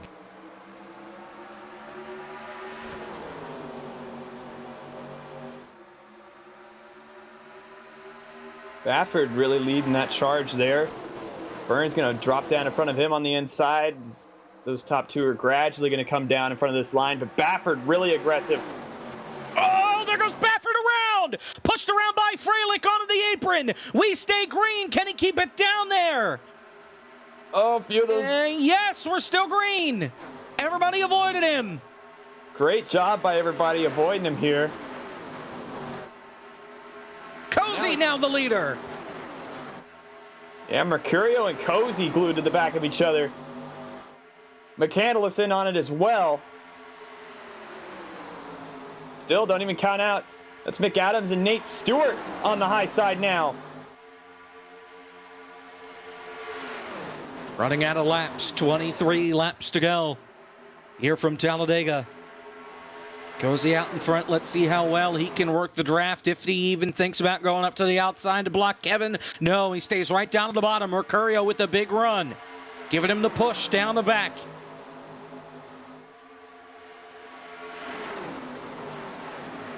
Still side by side here with Kevin on the outside. And that high line really needs to get grouped up. And as soon as I say that, that was Butler moving up to the outside. They're trying to get something going on this outside. Burns joins him as well. Side by side, 4 rows deep here at Talladega, closing in on 20 laps to go. Cozy still just out in front by an edge, but here comes Kevin and the outside line. Now McCandless looks 3 wide. Here comes Sean up the middle. He'll push Kevin, and that shoves the 4 of Nate Stewart out of the picture. Yeah, really great job by Kevin there to shuffle Nate out of line and still retain his position on the outside. You see Cozy trying to push Kevin up the track now. Through the tri-oval they come. Still. Got a little loose. Yeah, he did. But Sean and Kevin now on the outside, they are just glued to each other. And obviously know of the great chemistry those two have when they work together.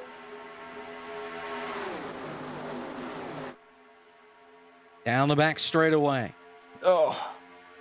Still dead even down the back for the lead. Cozy on the inside. McAdams on the high side.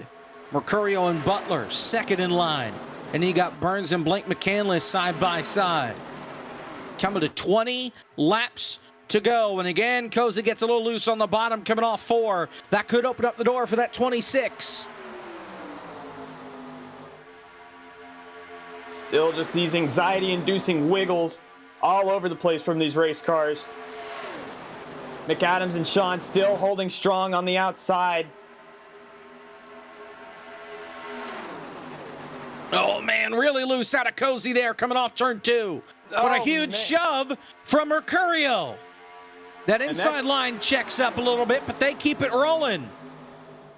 Yeah, when you get loose like that, I mean, that's just the worst time to get a push like that. So really impressive from Cozy to keep that thing straight with Mercurio all over the back bumper. And you see Kevin and Sean even washing up just a little bit in front of, I believe, Spencer Burns. Remember, Cozy took just 2 tires when they pitted under green before that caution came out. He did not come back onto pit road. Everybody else around him did, either to get the other 2 tires or to get 4 brand new ones. And that's what they're all using right now to try and get by this 99 as we've got 19 laps to go. Still just all over each other. You see McCandless, he's going to look 3 wide now. Cozy's going to not even give him room. He's going to come down in front of him. And now Kevin has left Sean to be with Mercurio, who got shuffled out and all that.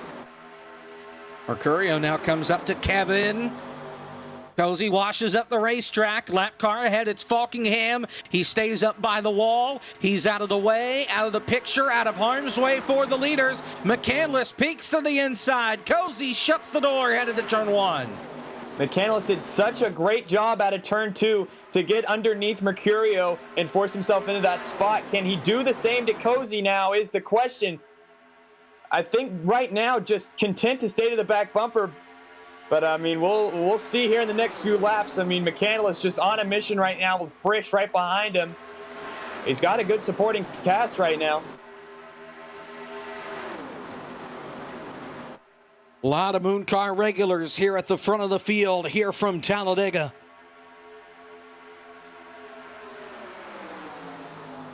Still side by side. Now Cozy almost clear of McAdams, but here comes that outside, surging back. Still side by side here, McAdams and Cozy. I mean, they've done such a great job of retaining their position.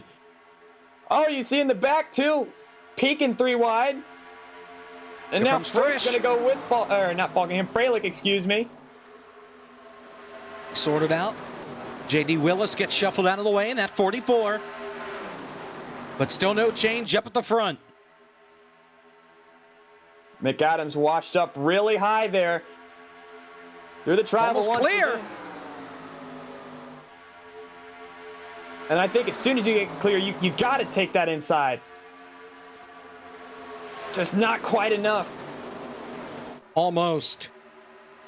Cozy surging back. Let's see if the outside line can do it. No, McAdams is clear. Stays up to the outside. Huge shove from the 41 of Mercurio. But now here comes Cozy with a run on the bottom. Help from McCandless. Help from Frisch. They're back to side by side.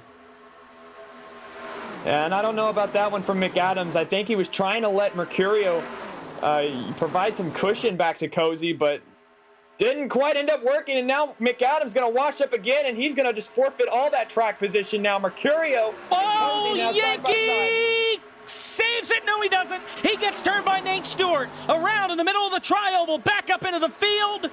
Philip McCandless is around, and the caution's out for Chris Yankee getting turned around. He blinked out of existence right before the contact with Carpenter. And then he came back, and he was sideways, and we're inside 15 to go. Double file restarts the rest of the way.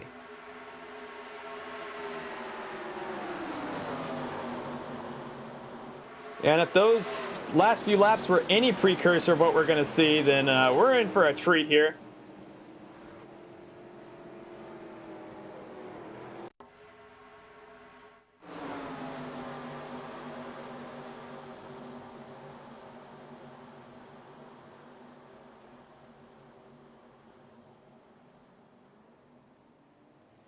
And oh man. Well, This just got interesting.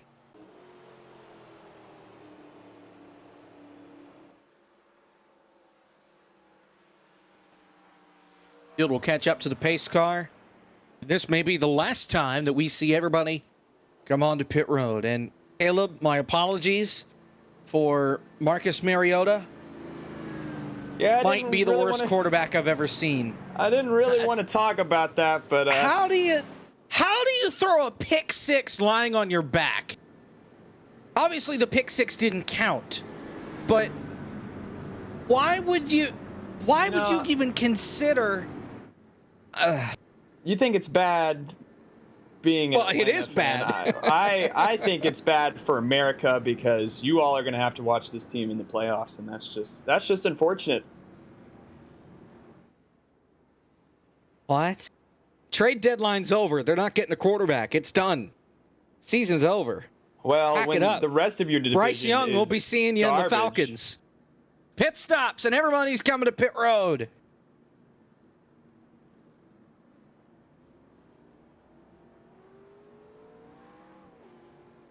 And I mean, at this point, I know this is contradictory to what I said earlier, but I feel like at this point, you can't even take cautions for granted the way they were racing. I mean, they were close to wrecking 3 or 4 times, and we saw everybody avoid it. And sure, there will be less give and take here, but I mean, we're at this point in the race where I think you're going to start seeing some crazy aggressive racing.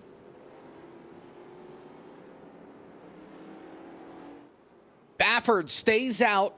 Mercurio on 4 tires takes the lead. Or leads him off pit road, so he'll be second.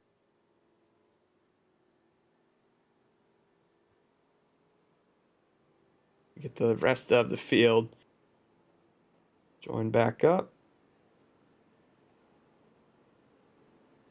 And I'm sorry, not to redirect this back to Atlanta, but I just can't imagine coming home from a long day of work and being forced to watch this. It just gets worse. Yeah. We have Desmond Ritter. Yeah. We just drafted him, and I don't know, man. Alvin Smith's getting memed on Twitter, and yeah, it's. I think we're officially dead in the water. He's about to be looking for a new job. Oh, yike. when PJ Walker throws less yardage and is beating you 22-9, like, I think what we can officially say is Marcus Mariota is better than Tom Brady. But the Falcons' defense, I tell you what, 26 carries, 117 yards, and a touchdown for Foreman. Deontay Foreman, I will say, is a dog. If you watched him play for the Tennessee Titans last year, he was absolutely insane. Absolutely great. We take no Foreman disrespect here. But back to fake race cars. Yeah. Double file restarts here, Jacob. I mean, I just can't see how this ends well. 11 to go for a restart. Here from Talladega.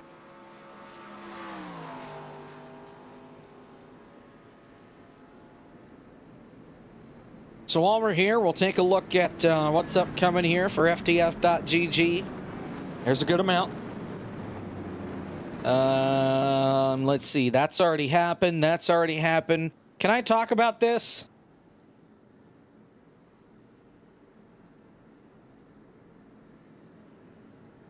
Okay, so then the next thing we have, I don't know how we're doing this, a doubleheader on Thursday night next week. Sim Cars at Sebring, that's 8:30, season finale there. And then Legends of the Future at Michigan, 8:45. Good luck, Zach. Well, that's stupid, but okay. Audubon is at Road America the 21st. That's a Monday at 9:15. And that's it because all the other series are currently dead right now.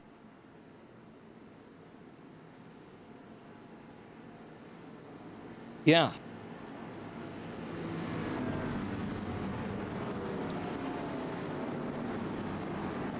Yeah, to those in the chat inquiring, please do not go to Talladega, Alabama right now because you will not find good things. Well, the track doesn't have lights, so I like the use of perturbed there. But anyways,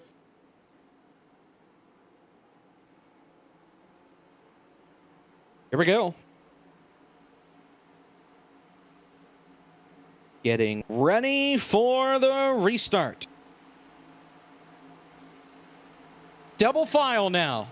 Mercurio and Baffert on the front row. 11 laps to settle it from Talladega. Green flag. Oh, man, and Cattell did not go. The outside line did not go. They're 3 wide at the start-finish line. And they make it work. getting sorted out there. Mercurio and Butler glued together on the outside, but they have absolutely no help. This bottom lane does. And now Baffert with the advantage as they head down the Alabama gang super stretch. McCandless all over him. Remember, Baffert old tires by 17 laps compared to everybody else around him. Mercurio round the outside, looking for the lead. The outside has been the stronger line all night, and he will take it. Here comes McCandless, 3 wide with help from Cozy.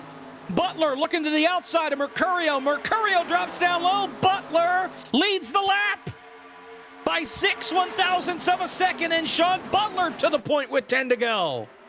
But now Frisch to Butler's quarter. And still, Mercurio all over the back bumper of Butler. They fan out in the back. Butler goes up to block Frisch just narrowly with Freilich behind him. And now Mercurio. Sean takes both lines away down the back. Coming off turn 4. Mercurio with the run. Frisch trying to gather something up there. Doesn't have much help. Only has Cole Freilich. Everybody just staying downstairs. Sean comes back up. 58th blocks. He gets pushed. He hangs on. And goodness, I mean, just these blocks all over the place. Takes an incredible amount of bravery to be able to do that over and over. And that's it. Mercurio blows right by. Sean slid up and he couldn't get back down on the bottom. Mercurio back to the front. And I mean, that's just the game you play by doing that here. You can misjudge the momentum at any point. And that'll happen. This outside lane just absolutely dissipated. But as soon as I say that, they actually get some help on the outside. 8 laps to go. Neck and neck into turn number 1. Mercurio holding strong, but Butler and Frisch with McAdams on the outside. I mean, that's a trio you probably don't want to mess with.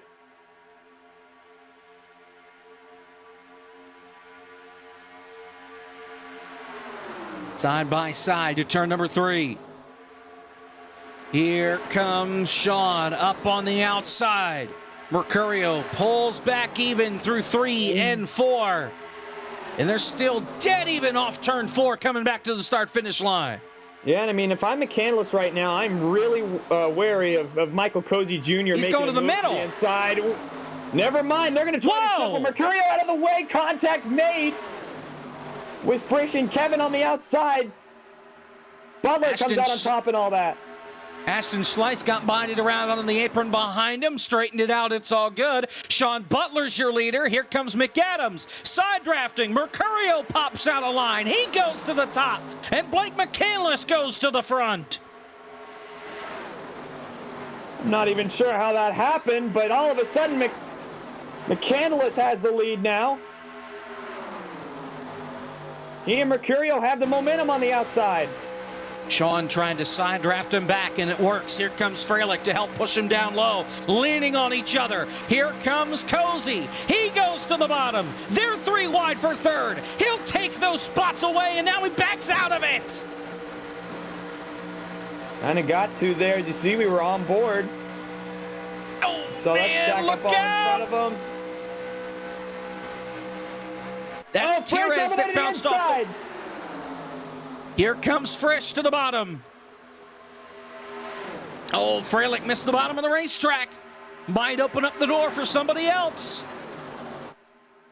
Coming to 5 laps to go here from Talladega. McCandless out in front. Oh, look at the 44 of Willis. Can't hold it down there. Freilich gets loose, kills the inside line. McCandless is clear. McAdams is clear. Sean stuck up on the outside. Now you see McCandless. Can he play the momentum game here? Freilich right there on the inside. McAdams on the outside. As they still continue to fan out behind him. Now Freilich and Frisch on the inside with the run. Again missed the bottom. And these guys seem like they're lagging back too. Just waiting for their time to go for it. Make the run toward the checkered flag. 4 laps to go as they come to the start-finish line. McCandless up top. He's got the help. He is clear for the lead once again. Freilich hanging down on the bottom. And McCandless stays up top. The pack rumbles through turns 1 and 2 now. Quintessential Talladega as Freilich and McCandless continue to battle it out. Cozy almost put Corey Carpenter up into the fence, but they made it work. Here comes Frisch. He drops to the bottom. Here comes Butler. He drops to the bottom. Coming to 3 laps to go. This lead pack is fragmenting just a little bit. McCandless still out in front. And you saw them all up against the wall right there as they got washed up. But now coming to 3 laps to go. They're 3 laps to the lead. They split him, and there goes Kevin. He takes the lead on the outside. Butler leads down low. Cole Freilich shuffled out of the picture. Coming off turn 2. Coming to 2 laps to go this time. Trouble. Yankees into the wall. Ian Plash is in round. 1 car upside down. It's Tom Miller. Plash is up into the air. Bradley Wilson involved with big damage. And we're going to overtime, I think, if it exists in this league. Otherwise, the race win goes to Kevin McAdams. And we'll get some clarification there, but you saw that develop in the back. Sean and Kevin. One green-white checker, just to make sure. We have 1 attempt. I mean, they had the field blocked. They had it in the bag, and we'll get the replay here. Absolutely textbook, beautiful blowover here on the backstretch. Multiple. Started with Yankee. And there goes Ian and Miller. How about that shot? 2 for the price of 1.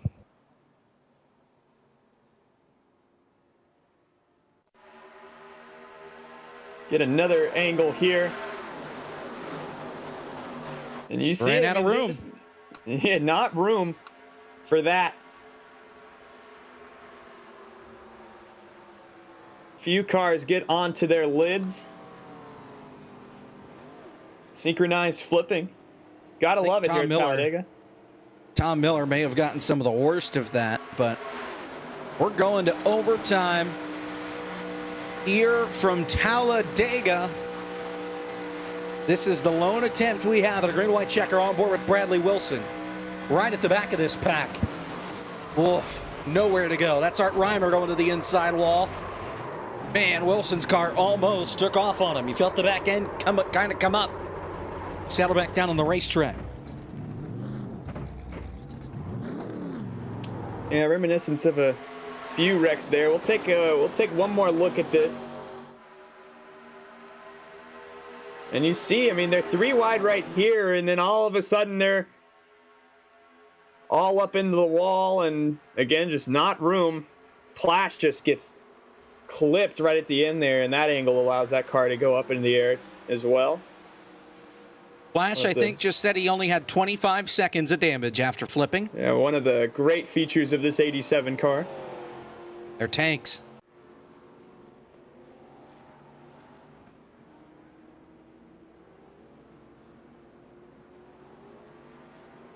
But now, talking about quintessential Talladega earlier, and I feel like this has become quintessential Talladega, where we get the late race restart, the green-white checkered, and I mean, what more can you want? As you see all these cars coming off the road now. Yeah, he had a good amount pit. Cozy leads him off. He took 2 tires. So did Perry and Stoltz. Everybody else behind him took 4. That's Corey Carpenter, Cattell, Philip McCandless, Ben Easterday, Jake Pullen. My question is, why? You only get 1 attempt at a green-white checker. So this thing is over if we cannot make it back to the white flag because it's iRacing yellows. It's not thrown by the admin. So if we get a caution before they get to the white flag, this race will end under caution.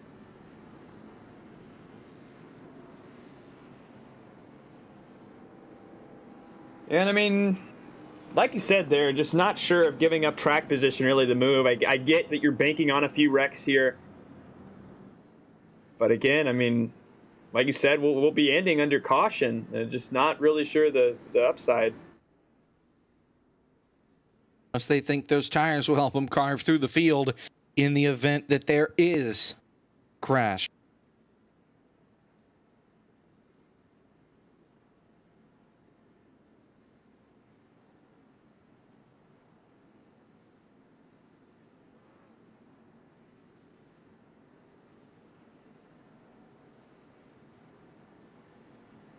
So we will get 1 to green here this time by. And we are going to overtime here from Talladega.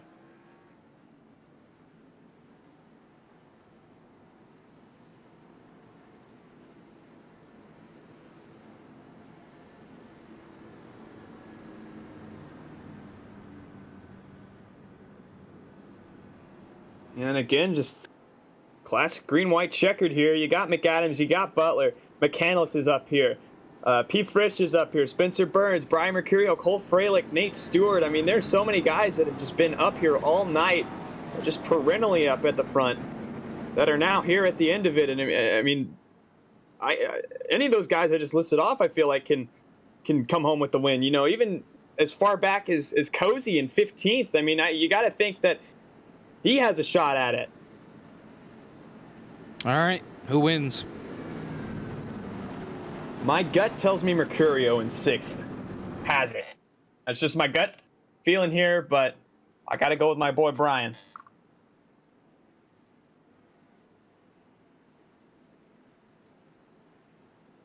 Well, find out. I'm going to go with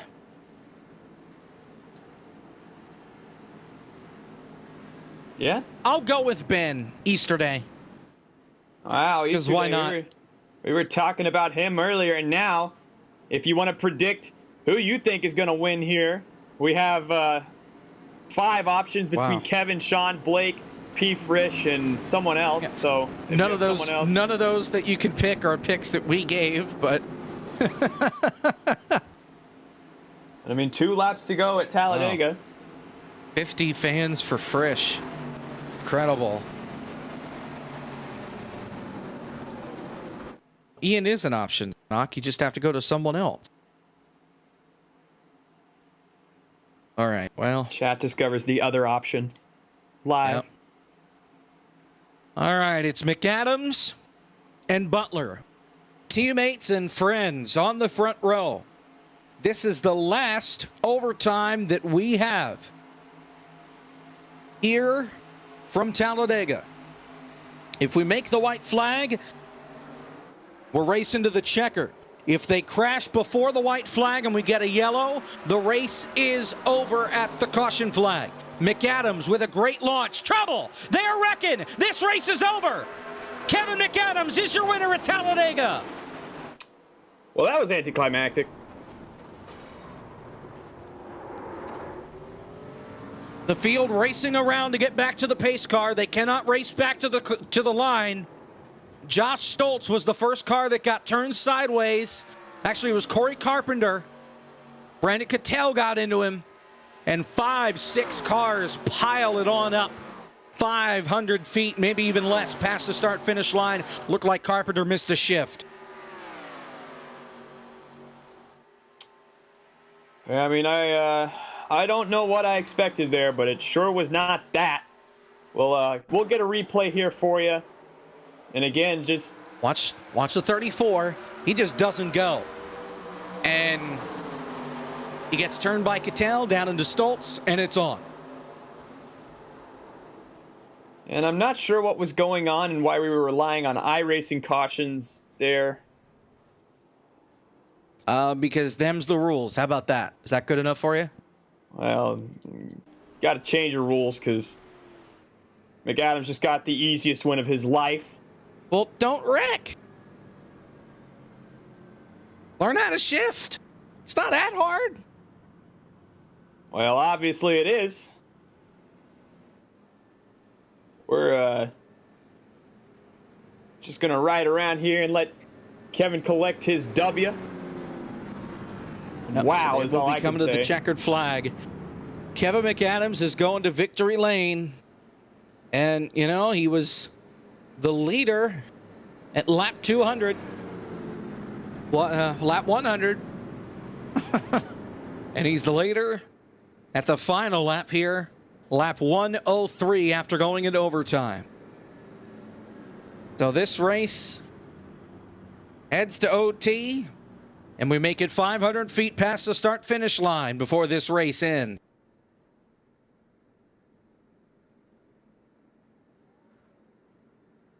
So here they come through the tri-oval behind the pace car. And that'll do it. Kevin McAdams wins the Rod Car 266 from Talladega.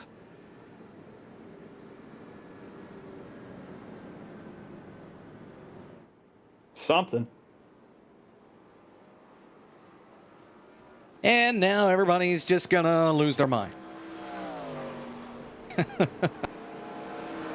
So Kevin McAdams, Kevin McAdams, your race winner. And he is the first guy to win in Legends of the Future this season. Michael P. Frisch comes away with second, got by Sean Butler there before the caution came out. Sean finishes third. Blake McCandless fourth. Brian Mercurio, your top five. Everybody will now race back around to the front straightaway, most of them to pit road. And Kevin will probably burn down the house here on the front straightaway. And if you look closely, there's Ian Plash back there. He comes home in the 21st position. Oh, we got one upside down. Who is that? Man, oh man.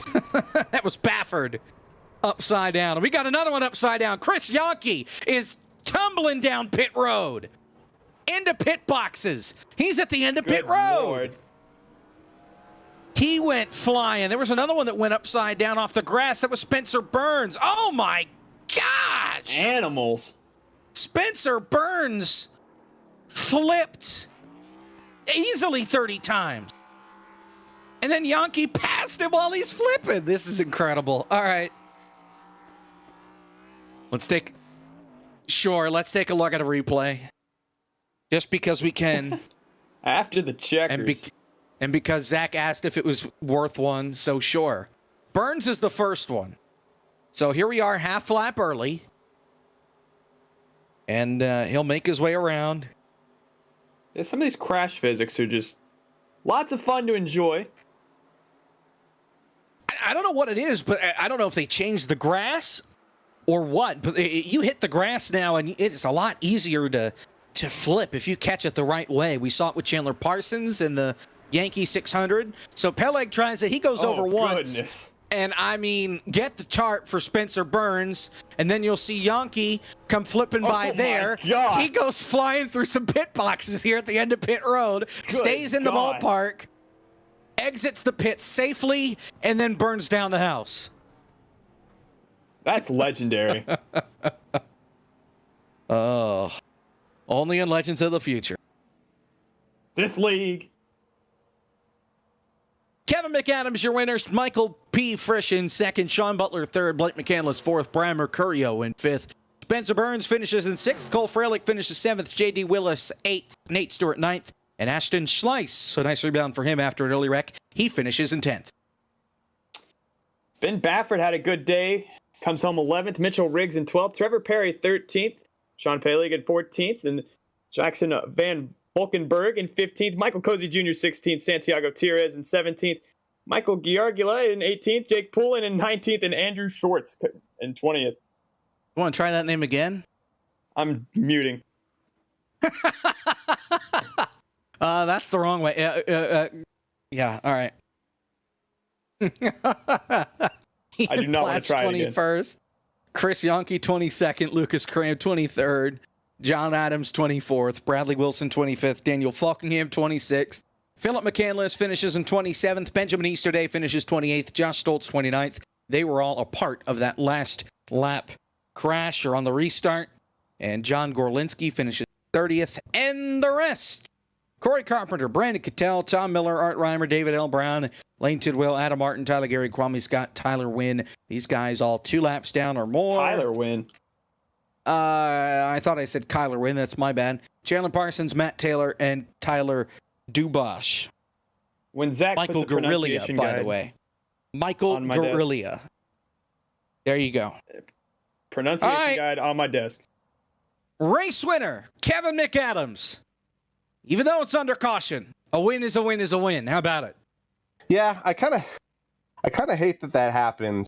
I'm not saying I don't want to win it that way, but I really would have loved to see me, Sean, Frisch, McCandless, everyone up front. This car is so much fun. It's just such a blast to race. And tonight was obviously no exception. A little bit wild with the cautions. I think I was next to or near 2 of them, almost wrecked twice, had no damage, kept the car clean, got the lead twice, nearly wrecked both times.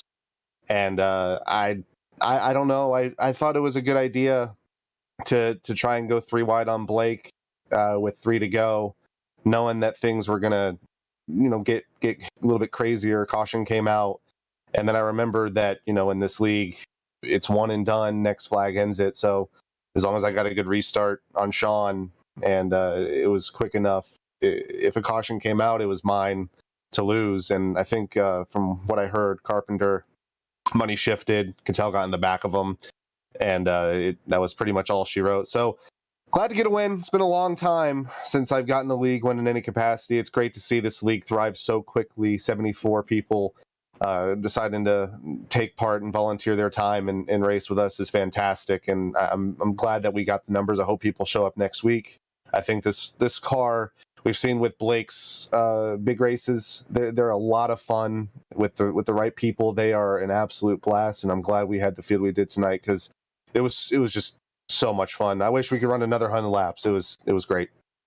We get to run 120 laps next week from Michigan, a track that, well, you're pretty familiar with, having run the Yankee 600 just a month ago. So what are you taking into that race? It's a longer race, not quite as long as this, definitely not as long as the Yankee 600, but still 120 laps around Michigan is not a walk in the park. Yeah, it's going to feel like a sprint race compared to the 600 that we just ran. But I learned a lot in the 600 that you got to stay up front. The car handles so much differently in that cleaner air. I remember being able to save tires, maintain track position in the top 5 the first 60 to 80 laps or so. Decided to take a piss break because I thought we got 220 laps to go. I should have no problem getting to the front. And it was like pulling teeth trying to get spots back in the middle of the pack from maybe 10th on back. It was just so difficult to pass. So if I can get a good qualifying position, I think I'll just try to stay up front the whole race. And I think that's going to be what everyone's going to want to do, is have track position right from the jump. And I think with that race being a little bit shorter, it's going to be a little bit more attrition based. I think we're going to have a little bit more cautions than we even did for the Yankee 600. Still growing pains with the league. I feel like any season, any league you go to, you could have the best drivers. We see it in the Coke Series. If it's a new season, there's always going to be some rust you got to knock off with the competition you're around. So I think we'll have a couple rough weeks, but I rest assured, I think once we get a clean couple weeks, we'll have a fantastic year. I'm so pumped for this. This is going to be so much fun running this car in this season. Best luck next week at Michigan, Kevin, and congratulations on the win tonight. Thank you. I'm glad I didn't have to worry about coming in here. I'm glad Caleb showed up. That's awesome. Yeah. Kevin McAdams from the broadcast booth to Victory Lane, your winner tonight from Talladega. Let's bring in second place. That's Michael P. Frisch with Caleb Hoffman. Frisch, how you doing? P2 there tonight. We saw you up front all night. Would you think you would have had a shot had we gone green? Yeah, honestly. We had our little group up there working in the top 5 there. We actually placed ourselves in the top 3 there to finish. So, yeah, definitely had a shot there, even with the 2.5 minutes of damage that we got earlier in the race. But, I mean, I was going to go for it if we had the chance, no doubt. Absolutely. And like I said, you were just up front all night. I mean, how did your group and your teamwork really contribute into helping keep you all up front? Definitely doing a lot of testing all week, running the official races, got comfortable with the car and the setup. Just knowing how it was going to react because the car definitely goes through a couple phases. People that don't run this car often goes through a tight phase, and then about 5 laps later, it's all the rear end wants to snap on you, and you really have to drive it. So, car has character, that's for sure. And I think a little bit everyone experienced that tonight. Well, absolutely. Character indeed. 120 laps next week at Michigan. How do you feel about your chances going in there after a P2 tonight? Really good. Ran Blake's special event there about a month ago. Ran up front majority of the race, had the long run pace. So we'll probably be up towards the front and maybe leading a few laps there. I wanted to lead a lot of laps tonight. I wanted to really be a front runner. But really getting that 2 minutes before halfway really that didn't help at all. But I just want to give a couple people a shout out here. Foremost, Shadona Shine for just the series backer, just giving a good support. They do a lot of great stuff, virtual and in real life. They do stuff with Travis Brown over there at the Moonhead, doing late model stuff. So if you haven't seen that, go check him out. But yeah, just FTF in general. This was first night of this. Got off a little bit to a rough start, but everyone kind of stuck around. And I think for the most part, for having an overshadowed finish there, we had a good run there in the middle portion. Absolutely. Well, that's a motivated Frisch, determined to set a trend early. Here, back to you, Jacob. That is Michael P. Frisch, and we'll see him next week. Now, third place finisher, Sean Butler. Well, so close there at the end. Right place, right time, and the caution comes out 100 feet past the start-finish line. Had we stayed green, do you think you would have had a shot to go to victory lane? Yeah, I mean, I think anybody like in the top 5, maybe even top 10, had a chance to win it there. Everyone was so even at the end of that race. I was just glad, we all survived at the end. I mean, you guys saw what happened to me earlier in the race. I'm just glad I was able to get all my damage fixed and get a podium spot. But overall, I'm really happy. It was a great race, exciting stuff. Hope you guys had a good time broadcasting. Hope everyone had a good time watching. And this is only the beginning. So very excited for the future of this league. Now I know we're going to Michigan next week. Okay. I know where you're going. I'm just curious. Like, what's the plan for next week? Is next week just swing for the fences? I'm going to win this son of a gun, or let's see what happens. I'm curious what your mindset is going into it. In official races at Michigan, I pretty much won every race I was in. Not to sound like an ass or anything, but I mean that's just how it was. I mean, I'm extremely confident in pretty much anywhere in these cars except for like a short track. Got work to do in that, but I think I'll be a threat to win for sure. I mean, if I don't have anything unfortunate happen, knock on wood, I am me after all. But no, I think I'm going to be running up front, leading a lot of laps, and hopefully the opposite of the Yankee 600 that we just saw recently. But I predict solid top 5 at the worst for Michigan next week. Hopefully, knock on wood. Okay, well, I also want to ask how you're supposed to be calling SimCar at Sebring and doing this at the same time on Thursday. I don't know. We'll figure it out. that was the other part. Like, okay, if you're not going to race, that explains why you're in the booth for next week. But if you are going to race, that's another person that Zach needs to go hunt down. Yeah, it's a classic double booking. But admitting this race, I mean, I'm running SimCar at Grand National for Blake tomorrow, so I want to make sure I'm adding a car for that league. So that, I guess that might cover it. So apologies in advance there, but we'll figure it out. You know, FTF is a wide variety of personalities available, and I'm sure Zach loves hearing that. As I'm giving him notice. At least most of the time he doesn't have notice, but no, go watch that as well at the same time as this. It's going to be a good day and night of racing here on FTF. Lots of coverage everywhere. Well, congratulations on the top 3, Sean, and we'll see you next week from Michigan. Yep, thanks guys. Hope you guys had a good time and appreciate everybody watching. Y'all take it easy. That's Sean Butler, your third place finisher tonight from Talladega. Caleb, what a start to the season. What a start to the series.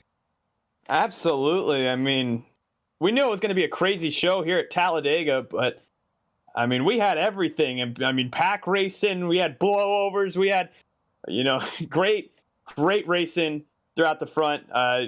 Finish could have been better, but that's not the takeaway from tonight. The takeaway is that this really got off on a great step, and I'm excited to see what we do next week in Michigan. Just have to wait and see, and you'll see Michigan right here on ftf.gg next Thursday at 8:45. Of course, SimCar is wrapping up on Thursday as well next week at 8:30. You'll find that on FTF or FTF2 or somewhere on the interwebs, and we'll have that for you as well. For Caleb Hoffman and Josh Mendoza alongside me, I'm Jacob Pitts. For Zach Johnson, our producer, everybody at FTF and at Legends of the Future, Kevin McAdams, your winner of the Rod Car 266 from Talladega.